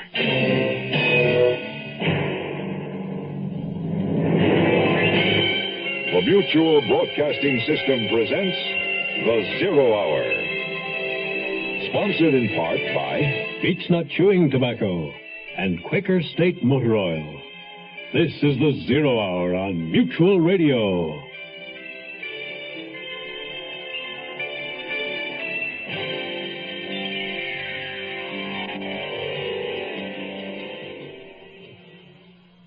As in every winter, Montreal is crippled by seasonal blizzards. But residents along Winnicott Road are also paralyzed by something they're not accustomed to. The threat of being raped and murdered. Tension in the vicinity is running high. Doors are locked and chained. Friends and neighbors eye one another with suspicion. For Laura Prescott, having been assaulted in the park, a new boyfriend has brought an element of security into her life. But for her roommate, Nicole Nugent, the killer, whoever he may be, has struck tragically close to home. The third murder victim is Nicole's own Aunt Emily, the picturesque, blithe spirit who was apparently loved by all. Three questions linger in the minds of all concerned. Who is this madman lurking about? Why is he doing these terrible things? And finally, and most desperately, who will be his next victim? Face of the Foe continues in a moment. Hello, this is William Conrad. If you're planning a trip abroad this year, you'll be returning to the United States through customs. You'll be asked to declare, either orally or in writing, everything you've acquired abroad and have in your possession at the time. Your baggage and belongings will be examined, and during thorough examinations for illegal narcotics, you may experience a slight delay. In order to clear customs more quickly, it's a good idea to keep all sales slips and have them handy when you make your declaration. Also, do your best to pack the articles you've acquired abroad in the same suitcase. Know before you go about customs rules and regulations. For free information, contact the U.S. Treasury Department's Bureau of Customs District Office nearest you and ask for Customs Hints for Returning U.S. Residents. You'll find the Customs Office listed in your phone book under U.S. Government.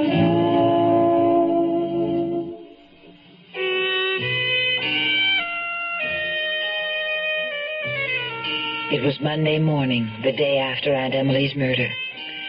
The sky was gray and heavy, with sweeps of angry black clouds that foretold a storm. The heavens, I thought, were protesting the slaughter of the innocent.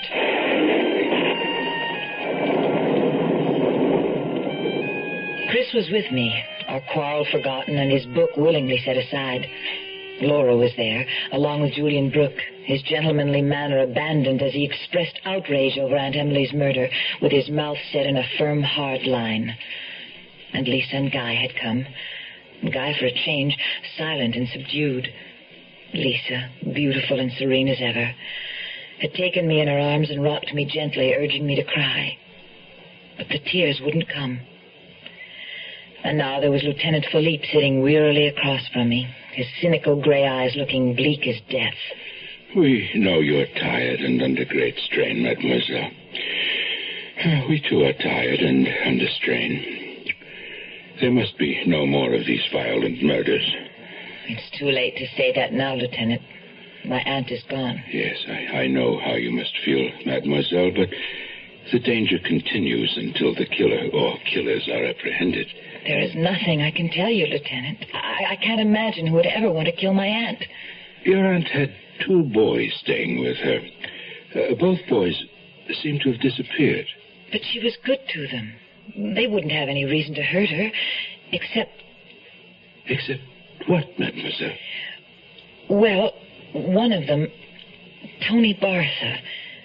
My aunt was going to ask him to leave. She thought he was into the drug scene. He might have become angry and... Then, Mademoiselle Nugent, there was someone, after all, who might have had reason to harm your aunt, I suppose so, Lieutenant. It seems there's always someone. Lieutenant, was my aunt sexually molested? No, mademoiselle. She was spared that indignity. Although, as in the case of Elsie Grunberger, it may only have been that something frightened the killer away. And so my Aunt Emily, who loved life and lived it with such zest, now lay stiffly in a mahogany casket between a pair of flickering tapers in a flower-banked room of Hanson's funeral parlor, her eyes sealed forever against the world of Maya. A bewildering variety of people came to pay their last respects.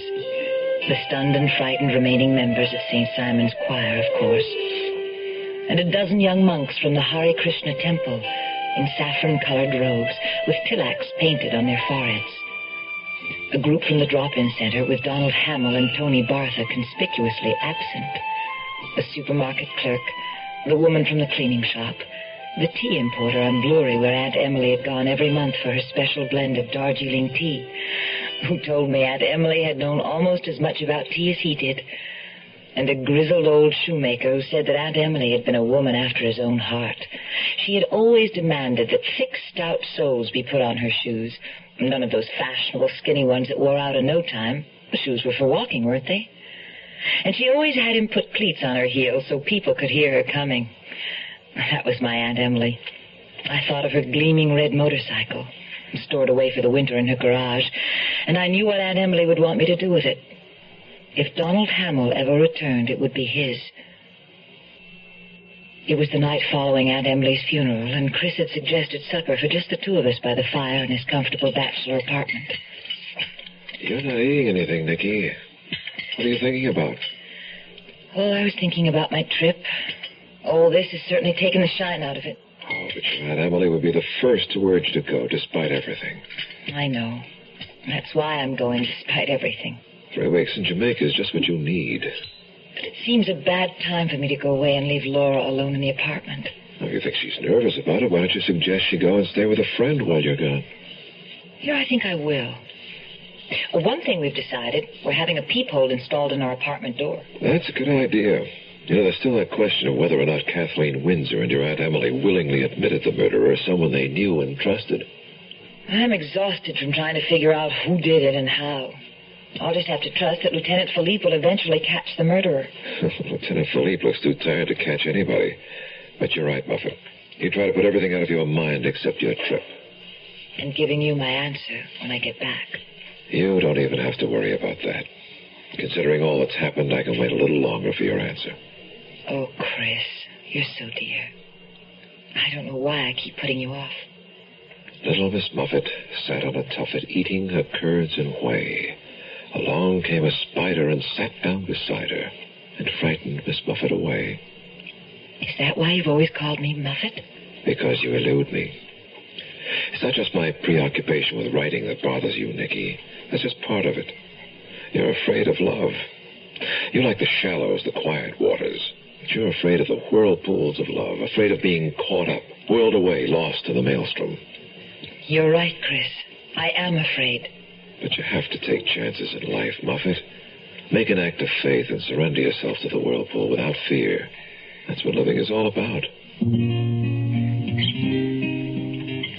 I knew Chris's words about life and love were true, and I was going to do a lot of thinking about them all the time I was gone.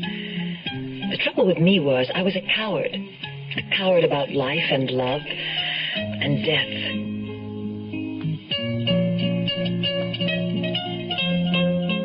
My daddy was a mighty fine man. He taught me a thing or two. A woman can hurt, so you stay on your guard, and beach nuts the tobacco you chew. There were times we'd go fishing, my daddy and me. He'd tell me everything he ever knew. We'd go after big mouth in close to the bank, and beach nuts the tobacco you chew. Around here, beech nut's the word for chewing tobacco. And it's been that way, father and son, for a long, long time. What's the secret? It's the way beech nut just keeps getting better. Like beech nut's a lot moister these days, with more taste and less stems. Big improvements. You ought to try today's beech nut chewing tobacco. And now I'm a daddy with a son who's full grown, and I tell him a thing or two. Scared money don't win, evil women drink gin, and beech nuts the tobacco you chew. We'll return to our story in a moment. Now, here are the bunkers, Gene Stapleton and Carol O'Connor. The house we liked the best wasn't the one we ended up buying. It was beautiful on the outside, but we found out that there were terrible termites everywhere. It would have cost us thousands of dollars to really get the house in shape. That's right, and we didn't figure on all the increases in property tax, maintenance, and other expenses. But we went to HUG and got some very good advice. Yeah, we were pretty lucky, weren't we, Archie? Lucky? No, Edith. We wasn't lucky. We were smart. I know some people who never got as serious as us about buying a home. They've been having headaches ever since. Buying a home is a big deal. Learn about house hunting, property inspection, FHA-insured loans, and the responsibilities of ownership in a free booklet called The Wise Home Buying Guidebook. Write HUD, Department HB, Washington, D.C., 20402. Before I knew it, it was Saturday, and I was in a plane, the terror and tragedy diminishing behind me as I headed for 3 sunny weeks in Jamaica.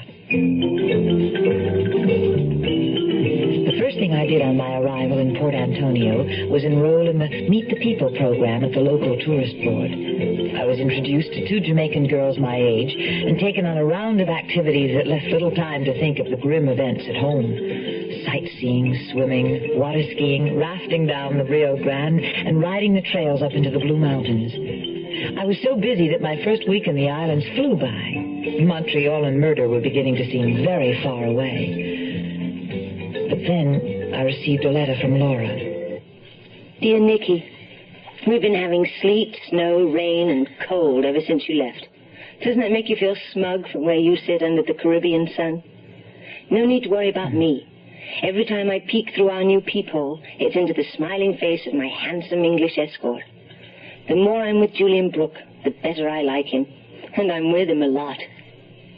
One bit of news, for whatever it's worth. Guess who I saw coming out of the parish house next to St. Simon's Church?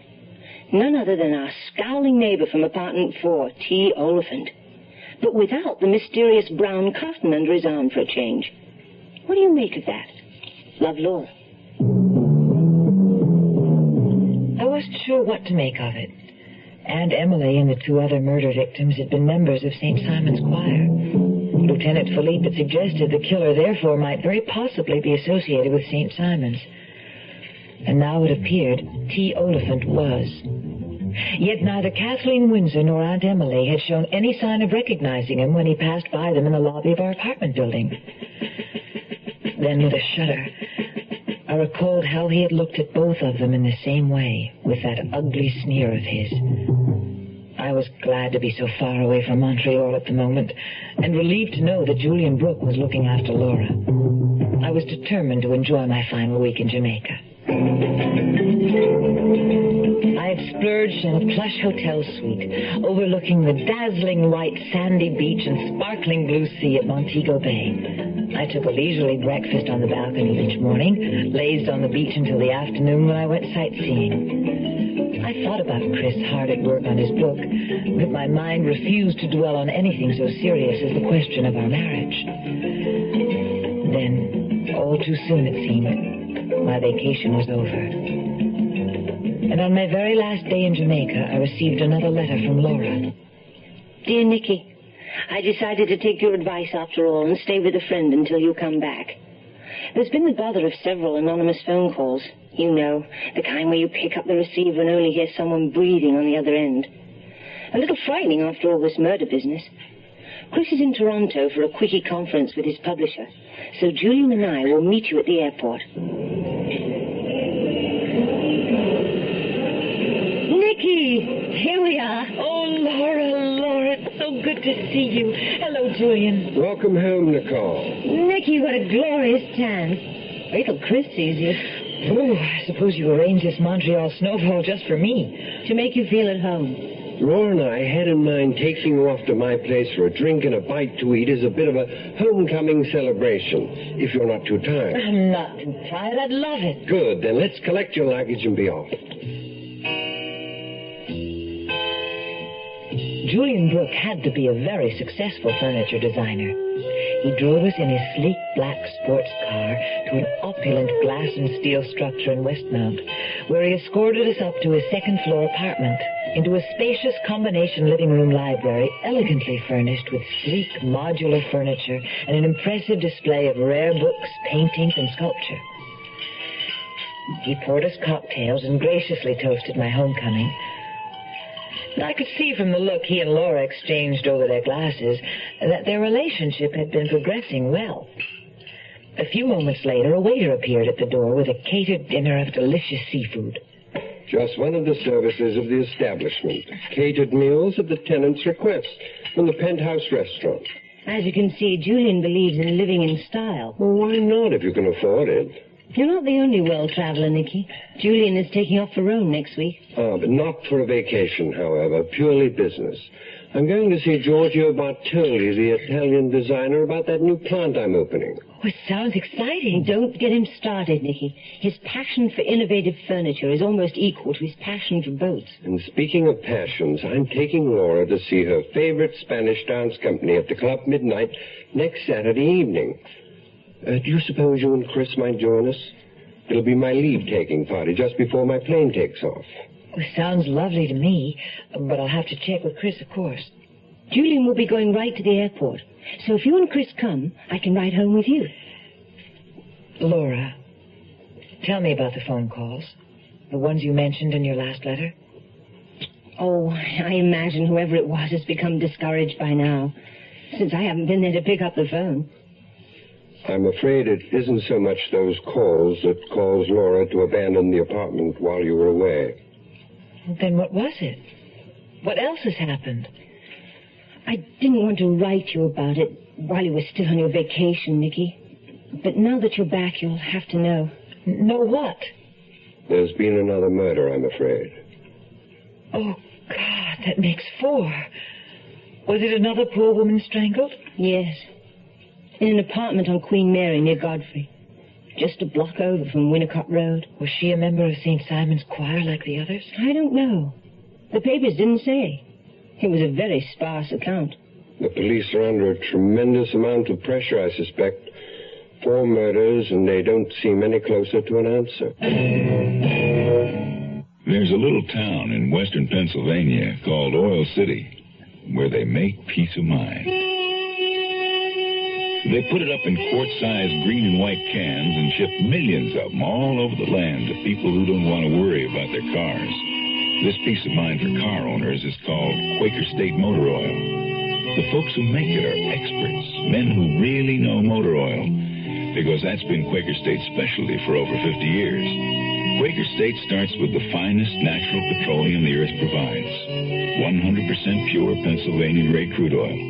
Then they put it through step after step of refining and fortify it to fight heat and rust and dirt and wear and give your engine the protection it needs. Quaker State Motor Oil. Who says you can't buy peace of mind? Quaker State your car to keep it running, to keep it running. The Zero Hour continues after this. What is a Harrier? It isn't a helicopter, but it could land in your backyard. Harrier. It isn't a conventional jet, but it can match the speed of sound. Harrier. It's a revolution in aviation, and the Marines are looking for good men to fly it. Harrier. Phantom. Skyhawk. Cobra. Marine Corps. If you're a college man thinking of aviation, think Marine Corps and talk to the Marine officer who visits your school. The program is PLC Air, and there's no campus training. A few good men can even get free civilian flying lessons while they're still in college.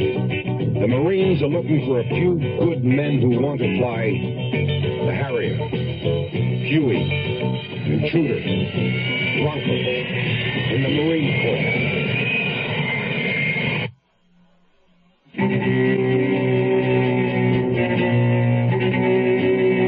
Another murder, the fourth, just 2 weeks after Aunt Emily's. And it had happened in a building just a 10-minute walk away from Laura's and my apartment. The police, looking for logic and searching for clues to construct a pattern, concluded the killings were the work of a disordered mind, a mind that knew no logic, had no pattern. When Chris called on his return from Toronto, I was grateful for the sound of his voice and the feeling of his solid, reassuring presence near me again. I hope Jamaica was more fun than Toronto. It was beautiful, but I'm glad to be home, now that you're home, too. Well, that makes two of us, Muffet. And you might be interested to hear that somebody else is back in Montreal, too. Who? Donald Hamill.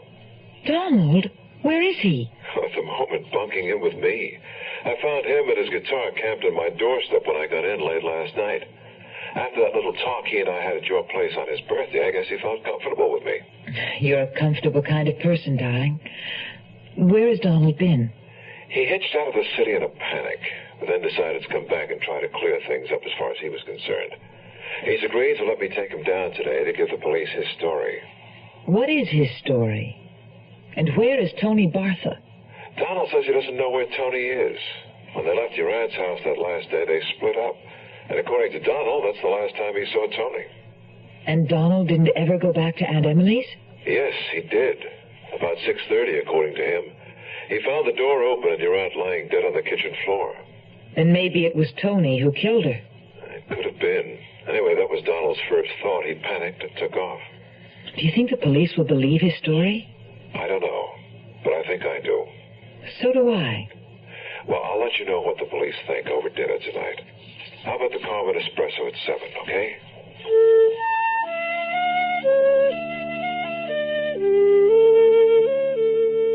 Oh, Nicky, with that tan, you're more gorgeous than ever. Oh, Chris, thank you. Now I know how much I missed you. Well, that's what I was counting on. Nicky, you're back. Oh, Guy, I didn't see you come in. Hello, Guy. Oh, I'm glad I ran into you, too. I have something to show you. Look. It's a surprise for Lisa. Do you think she'll like them? Why, they're really beautiful earrings, Guy. Those green stones are emeralds, in case you're wondering. I hope Lisa likes them. How is Lisa? More beautiful than ever. Maternity becomes her. Lisa could never be anything but beautiful. I know. Every time I look at her, I find it hard to believe she's my wife. Do you really think she'll like the earrings? That was Guy Savarin's big problem. He was so unsure of himself that he could never stop putting on a big show, even with his wife. Poor Lisa. I knew how she was going to feel about another of Guy's expensive gifts. Or was he getting the money to buy them? That's what I wondered. Fortunately, for the sake of my intimate reunion dinner with Chris, Guy was too eager to spring his latest surprise on Lisa to linger long at our table. Between his deadline and the extra work I found piled up at the office after my 3 weeks away, Chris and I had no other chance to be together the rest of the week. By Friday evening, I felt up to nothing more than a light dinner and early to bed. As I opened the door on the quiet apartment, I realized it was the first time I'd been home alone since I came back, since the police had issued their grisly warning. I closed the door firmly and slid the chain lock into place. As I started for the kitchen...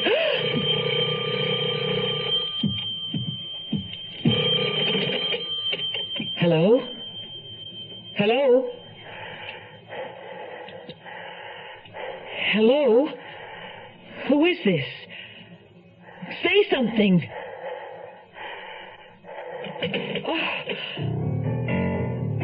I dropped the receiver back on the hook, drawing my hands away as though the phone were on fire. A chill shot up the length of my spine.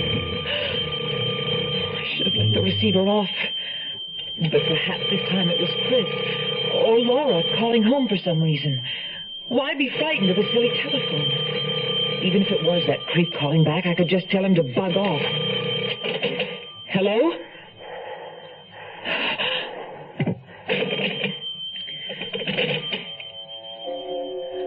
Maybe I wasn't so brave after all. I decided to leave the phone off the hook and hope that no one would try to reach me. I'd have a quick dinner and get into bed. And tomorrow I'd suggest to Laura that we have our number changed. The monotonous hum of the phone off the hook was a little unnerving, but better than that sudden shrill ring in the empty apartment. I was about to take to my bedroom and hopefully let sleep shut out all my disquieting thoughts of prowling psychopaths in the night when... It was someone at the door. But who? No one had pressed the buzzer from the lobby. If it were Laura without her key, she would call out, not frighten me with that strange, soft knocking. Who is it? Why didn't they answer? I was almost afraid to look through the peephole, but it seemed whoever it was wasn't going to go away.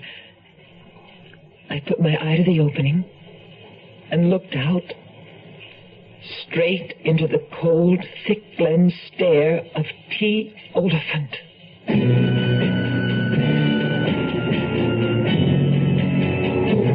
You are listening to Mutual's presentation of The Zero Hour. At 19, Jill Kinmont was one of America's top women skiers, till an accident on an icy slope left her paralyzed. Now, 17 years later, she's a teacher, a good teacher. I guess you can say I've overcome my handicap, but I couldn't have done it alone. I had family, friends, people who accepted me, believed in me, and helped me believe in myself. Yet there are millions of handicapped people in this country who aren't getting the acceptance they deserve because some people think that a handicapped person can't hold down a job, can't pay the rent, can't learn, can't be a human being. Well, unless you recognize that we are human beings with feelings, with skills, with a sense of responsibility, then you're adding a handicap we can't overcome. This public service message brought to you on behalf of the Department of Health, Education, and Welfare and the Advertising Council. One more for the road. He took just one more for the road. He took just two more for the road. Who knows why? Three more for the road. He wanted four more for the road. Who knows why? Five more for the road. He needed six more for the road. Who knows why? Well, the road was shining like a silver ribbon, and the family was looking at the view, and the kids were laughing, and they all were living, and they never even knew what hit 'em, what hit 'em, what hit 'em, what hit 'em. The road was shining like a silver ribbon, and the Get the problem drinker off the road, for his sake and yours.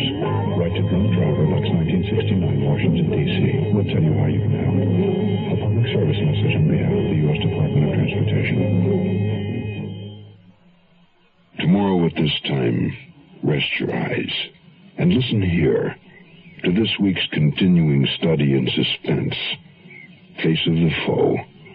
I'm Rod Serling, and this is the 0 Hour. Today's episode brought to you in part by Beech Nut Chewing Tobacco and Quaker Steak Motor Oil. This is the 0 Hour on Mutual Radio.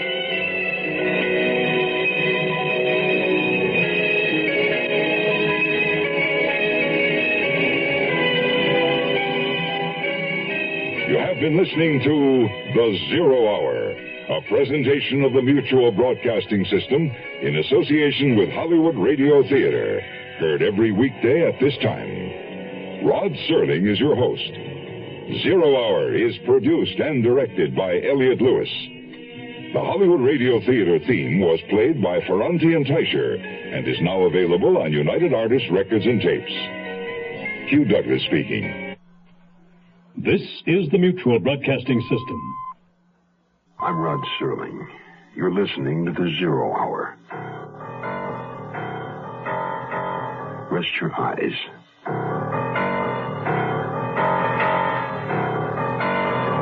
Exercise your imagination. This week, Patricia Power's eerie saga of a neighborhood besieged. Face of the Foe.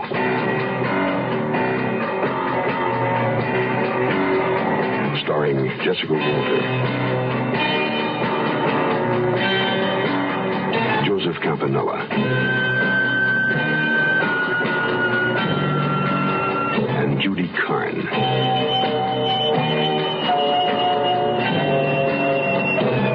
In Elliott Lewis's production of The 0 Hour.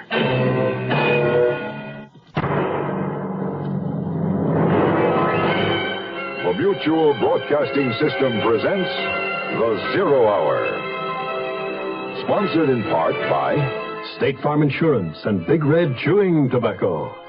This is the 0 Hour on Mutual Radio.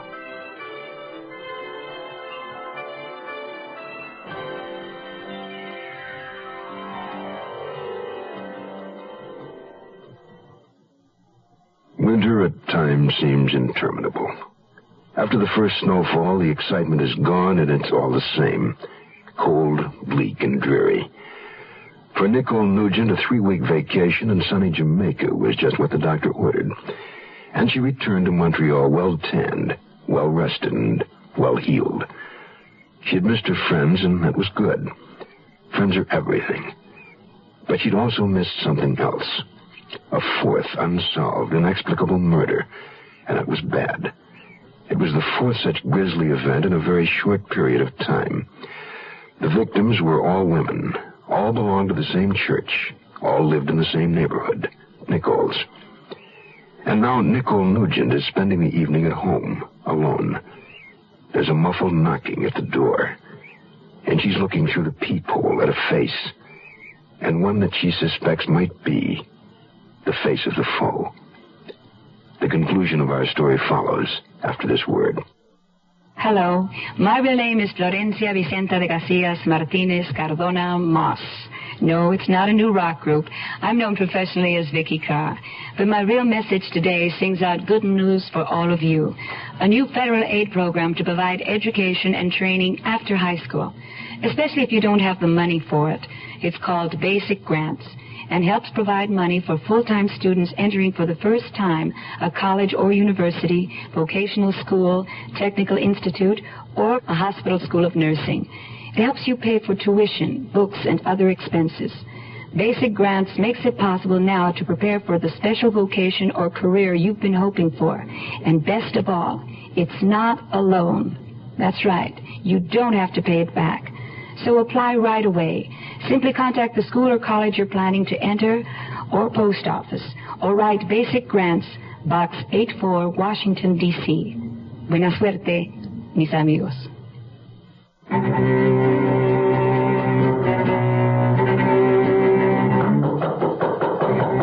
I stepped back from the door and flattened myself against the wall, unmindful that he couldn't see me. I wasn't going to answer. T. Oliphant terrified me. I remembered the awful look he had given Kathleen Windsor the night she was murdered, and Aunt Emily just a few days before her murder. And then I remembered something else. The time that he had looked at me in the same way. The knocking had stopped. I had been standing against the wall for several minutes. Perhaps he had gone.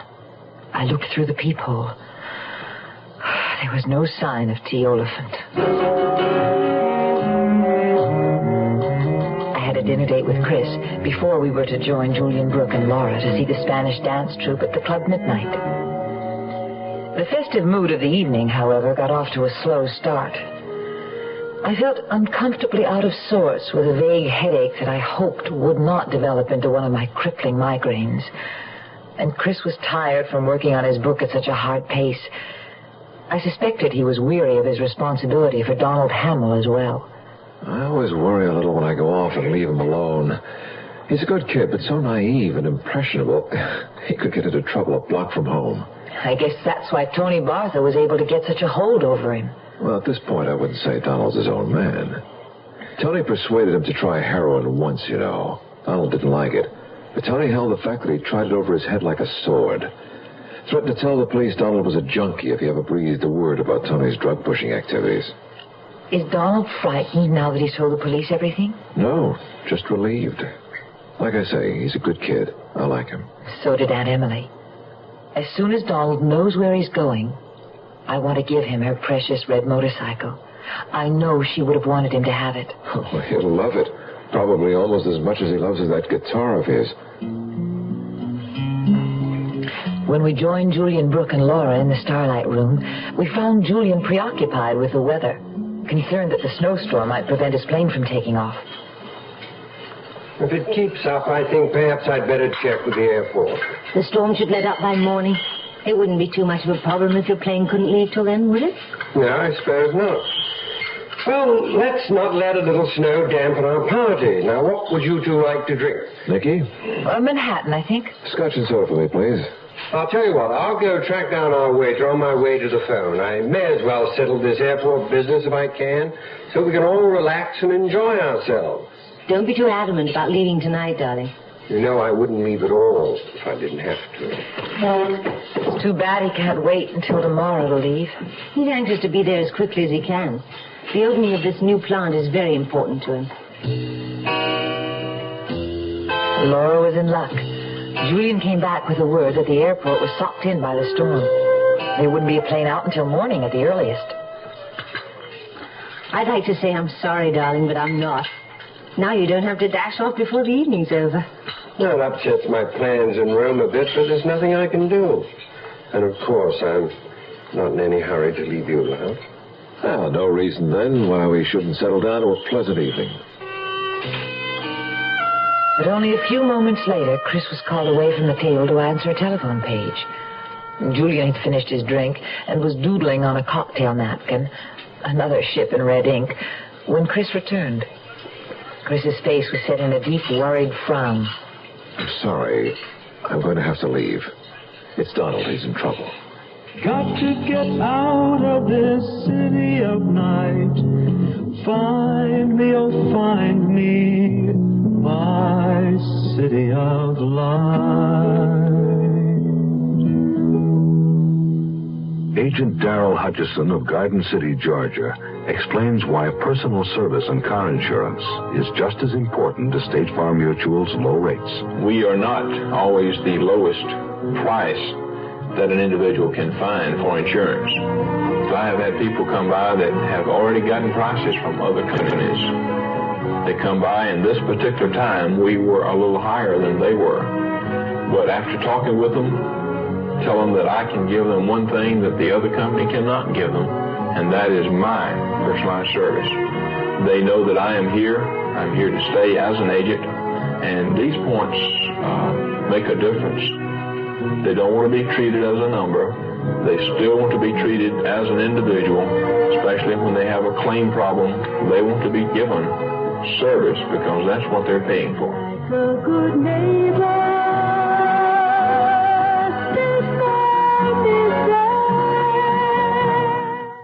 We'll return to our story in a moment.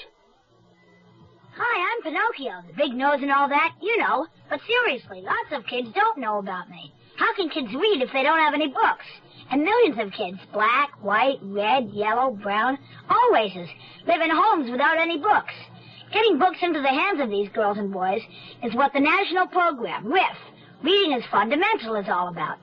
Here's what RIF has found out. When kids choose the books they want because the subjects interest them and they own the book, that makes reading fun. And when reading is fun, it's just fundamental.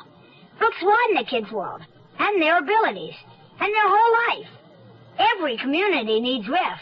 Find out what you and RIF can do in your community. Just write RIF, Smithsonian Institution, Washington, D.C., 20560. That's RIF, R-I-F, Smithsonian Institution, Washington, D.C., 20560. Right now.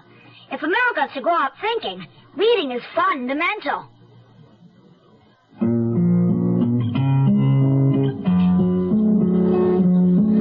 I'll be back if I can, or I'll coordinate about it. It's all right, Chris. Do whatever you have to. I understand. Look after my girl, will you, Julian? My pleasure, old chap. I watched Chris's big frame weave hurriedly among the crowded tables and disappear. Almost instantly, I wished I had gone with him. I was aware of the fourth chair at the table, now glaringly empty. Laura and Julian were a twosome. They didn't need me. I looked across the table at them when their faces suddenly blurred. I knew right away what was wrong. It was a migraine attack coming on. I had them 3 or 4 times a year, and I knew that after my sight blurred, a violent headache and nausea would follow in swift succession. Nicky, what is it? Oh, Laura, it's happening again. No, Nicky, not now, not here. I'd better go. It's so bright in here, and the noise. Well, what is it? What's wrong? Nicky gets these attacks occasionally. Migraine. They're quite painful. She'll need to take the prescription the doctor gave her. It's all right. Now, you both stay where you are. I'll take a taxi. Oh, no, Nicky, we'll go with you. Of course. No, Laura. You've been so looking forward to this evening, and it's Julian's last night in town. But I know how sick you get. You can't go home alone. I'll be all right once I get there. There's nothing for anyone to do. I'll just take my pills and get into bed. If that's all there is to do, I'll see you home. I can get you there faster than a cab, especially in this store. No, really. I insist. Laura can wait here so she won't miss any of the show, and I'll return as soon as I know you're comfortably bedded down. Are you sure you'll be all right alone, Nicky? Of course.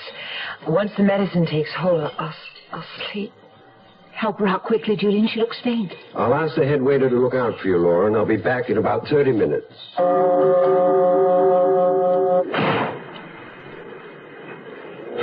We're in for some slow going, I'm afraid. It's bumper to bumper along the strip. I'm all right, Julian. You're being very kind. Just hold on. You'll be home soon. We're here, Nicole. Now, can you make it all right? What? Oh, yes. Here, let me help you.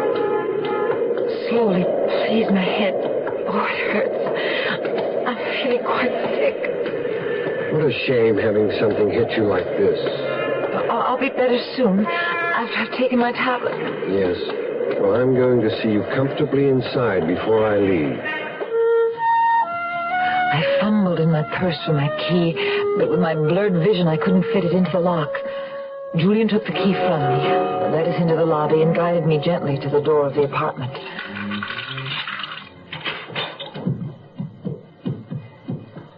There you go.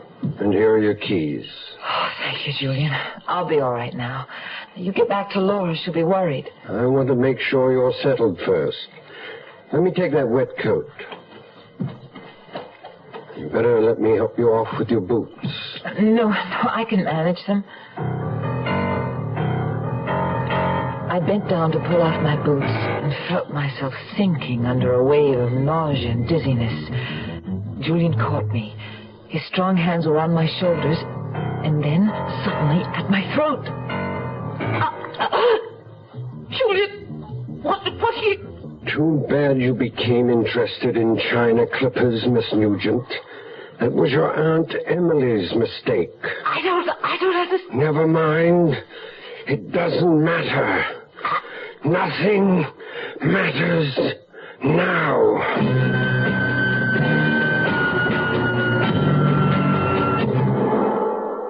tobacco chewing, truck driving Dave Dudley for Big Red Chewing Tobacco. Chauffeur in a big machine rolling all day. How sweet it is with Big Red. Going up to New Orleans on time all the way.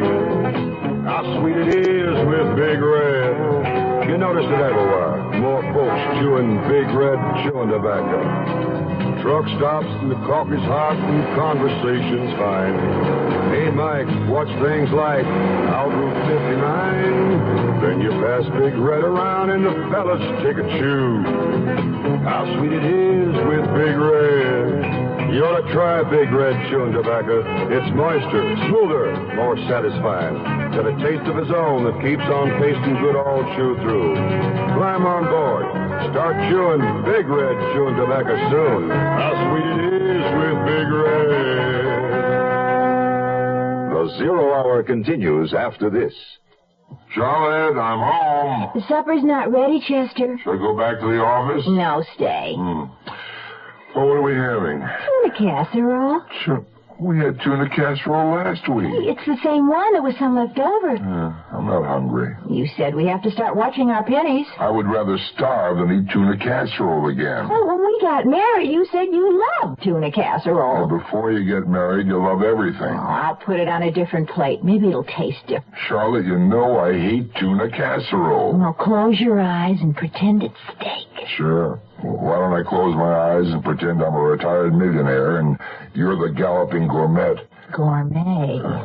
Social Security can't help Charlotte's cooking, but it can help Chester's retirement plans. Today, nearly 17 million retired workers and their dependents are getting Social Security retirement benefits. And for nearly everyone 65 or over, Medicare benefits are available to help pay hospital and doctor bills. For more information, call your nearest Social Security office.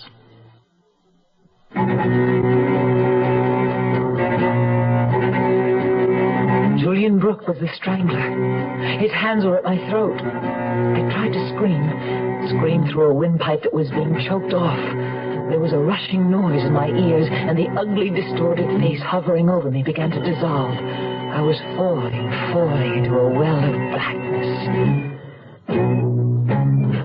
Slowly, I floated back to the surface, hearing before I could see. Sounds of a scuffle, glass breaking, and suddenly, blessedly, I heard Chris's voice. Vicky, are you all right? Gradually, light and colors came together, and the scene took shape around me. Julian Brook was standing in the middle of the living room, flanked by two policemen. There was a trickle of blood at the corner of his mouth, and his hands were manacled. Lieutenant Philipe was there, and Laura, standing off in a corner, motionless as a statue, her face a white blur. The coffee table was overturned, and broken glass littered the floor. Chris was holding me in his arms. It's over, Buffett. It's all over. You'll be all right, mademoiselle. We've called for a doctor. Don't try to talk now, Nicky. Don't talk, just rest. Monsieur Galloway is right, mademoiselle. Do not try to talk now. There will be time.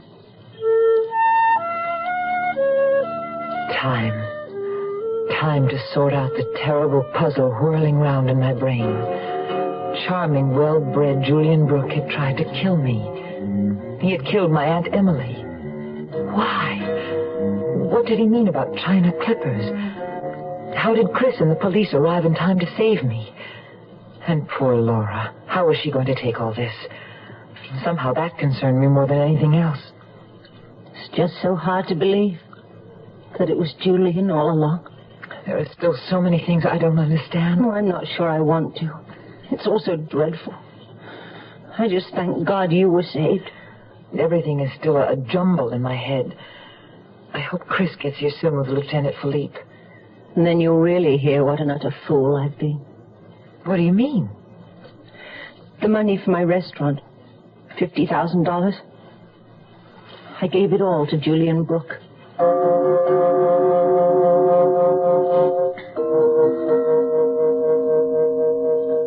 Do not worry, Mademoiselle Prescott. Your money is safe and it will be returned to you. But to begin with, Mademoiselle Nugent, let us hear the exact words Julian Brook spoke to you as he was making the attempt on your life. He said, Too bad you became interested in China clippers, Miss Nugent. That was your Aunt Emily's mistake. Mm-hmm. And you had no idea what he meant by that? I still don't, Lieutenant. Monsieur Galloway will explain. You see, Nicky, Julian Brook thought that you had the sketch. What sketch? Well, let me begin at the beginning, darling. Remember the night after Kathleen Winds's murder? You had the flu and I brought in some Chinese food for us? Yes, I remember. Well, you had just read about the murder in the paper and were pretty upset. You went in to take an aspirin. That's when I noticed the sheet music on your coffee table. Just one sheet. And it had Kathleen Winds's name on it. She'd just come from choir rehearsal, and she had an armful of music and books that she put down on the table. Yes. Well, I thought you were upset enough about the murder. You didn't need anything around to remind you of it. So I just stuck the sheet of music in my pocket. I was wearing an old jacket that Saturday that I haven't worn since. So there was nothing to remind me of the music until last night. What happened last night to remind you of it? I saw a sketch Julian had been doodling at the table, a sailing ship done in red ink. I picked it up. He drew one here when he was waiting for you one night, Laura. I thought it was just a hobby. Ah, and his downfall. You see, Monsieur Galloway here remembered he had seen what he thought was a similar sketch on the back of Kathleen Winds's piece of sheet music. Which would suggest that Julian Brook knew her. We had been ferreting about all this time for a man in Kathleen Winds's life. When Monsieur Galloway informed me of his discovery, I felt certain we'd found him. But, Chris, how did you and the police get here so quickly? How did you even know Julian brought me home? Well, I'd gone to the police station directly from the club in answer to Donald's call, remember? Oh, yes, Donald. Well, the police had finally gotten Tony Barth on a drug charge, and Tony had tried his bit about implicating Donald. But it's okay now. Tony was exposed for what he is, a liar. Donald's in the clear. As it turned out, Monsieur Galloway and I had other fish to fry. When Lieutenant Philipe confirmed my suspicions, I called the club midnight to warn you about Julian. Laura answered the page and told us Julian had taken you home. I took a taxi from the club. And the police and I got here as soon as we could. And you got here just in time. If we hadn't got caught in traffic. Yeah, well, thank God for icy roads. Brook tried to make a run for it, of course, headed for your balcony. But the lieutenant here brought him down with a beautiful flying tackle. At the expense of your glass coffee table, I'm afraid. But I still don't understand. Why did Julian Brook try to kill me? When he saw his sketch was gone from the table at the club, he thought you had taken it, that you must have connected it with the sketch on the back of Kathleen Winds's music, as he knew your Aunt Emily had. Then that's what he meant when he talked about China clippers and Aunt Emily's mistake. Precisely, mademoiselle. He explained to us that he tried to divert your aunt by calling her attention to the sketches of clipper ships on the wall of the Warwick Tea Room.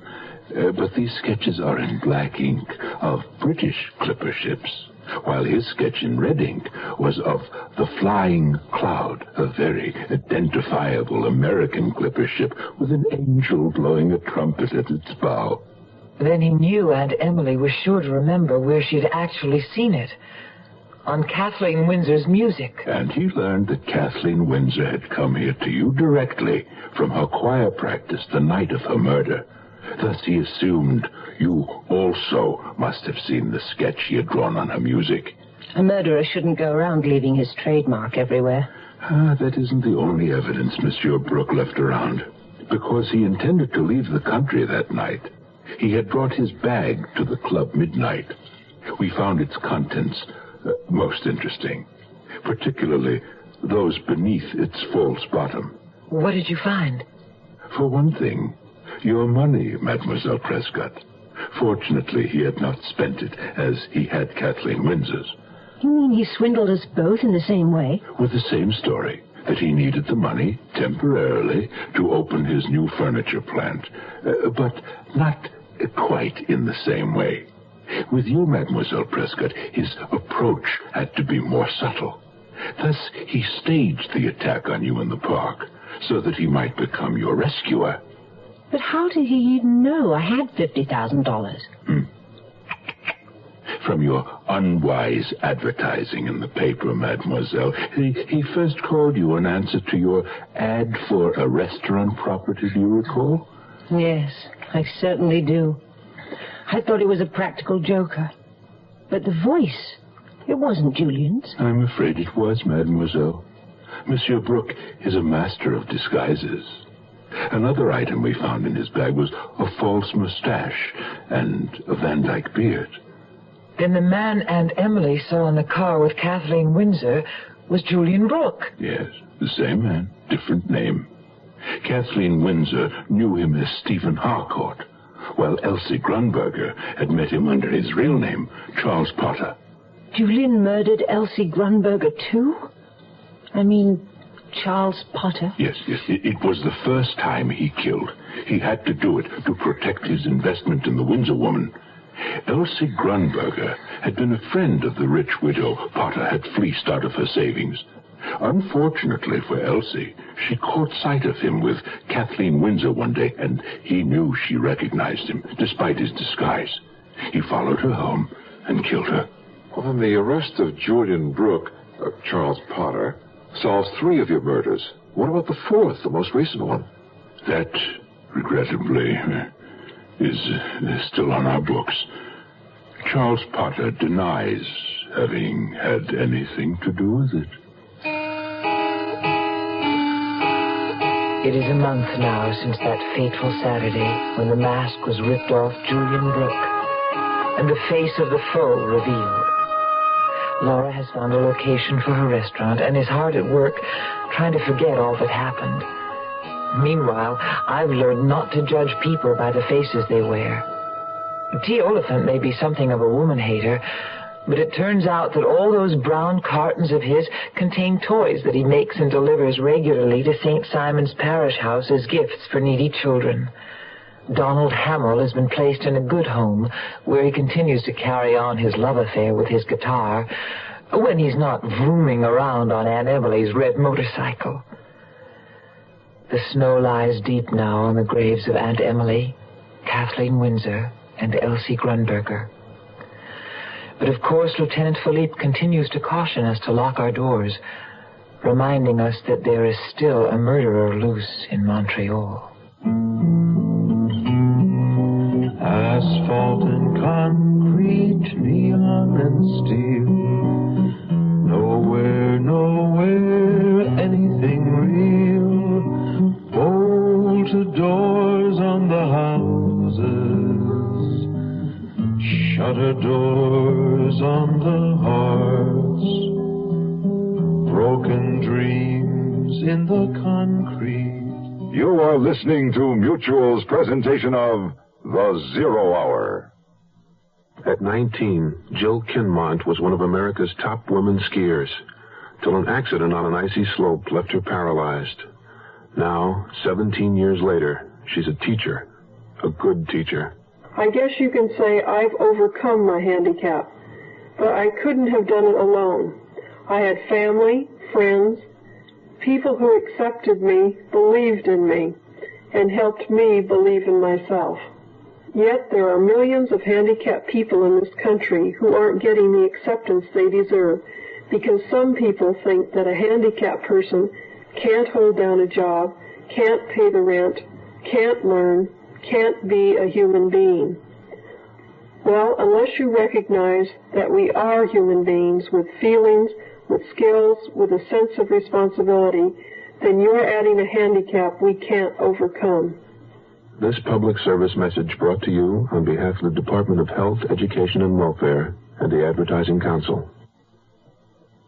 Sir, we're asking people what they know about different organizations. Oh, I'm sorry, I'll never join anything again. No, we're not asking you to join. See, I'm a disgruntled member of the Mammal of the Month Club. Now, my March selection was supposed to be a cuddly raccoon. Instead, they delivered a gnu, and I live in an apartment. Man, a gnu's a big antelope. Sir, we're asking about organizations like the American Cancer Society. I never joined them, but I contribute a lot. Good, because the American Cancer Society needs plenty of support for all the things they're in.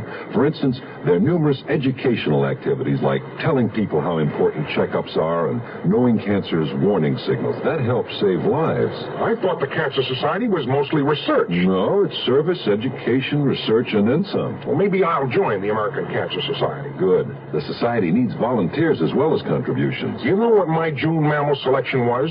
A South American sloth. Hangs around upside down all day long from my chandelier, my drapes, the wall sconce. Imagine a sloth on a sconce. Or was the sconce on the sloth? I don't know, but they were both. That concludes this week's production of the Zero Hour.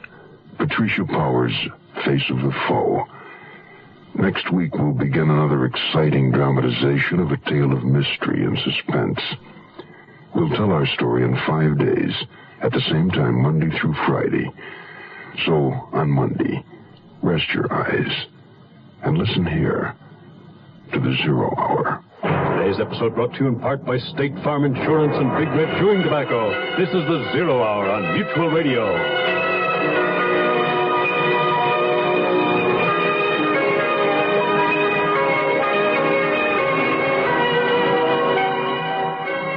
You have been listening to The Zero Hour, a presentation of the Mutual Broadcasting System in association with Hollywood Radio Theater. Heard every weekday at this time. This is the Mutual Broadcasting System.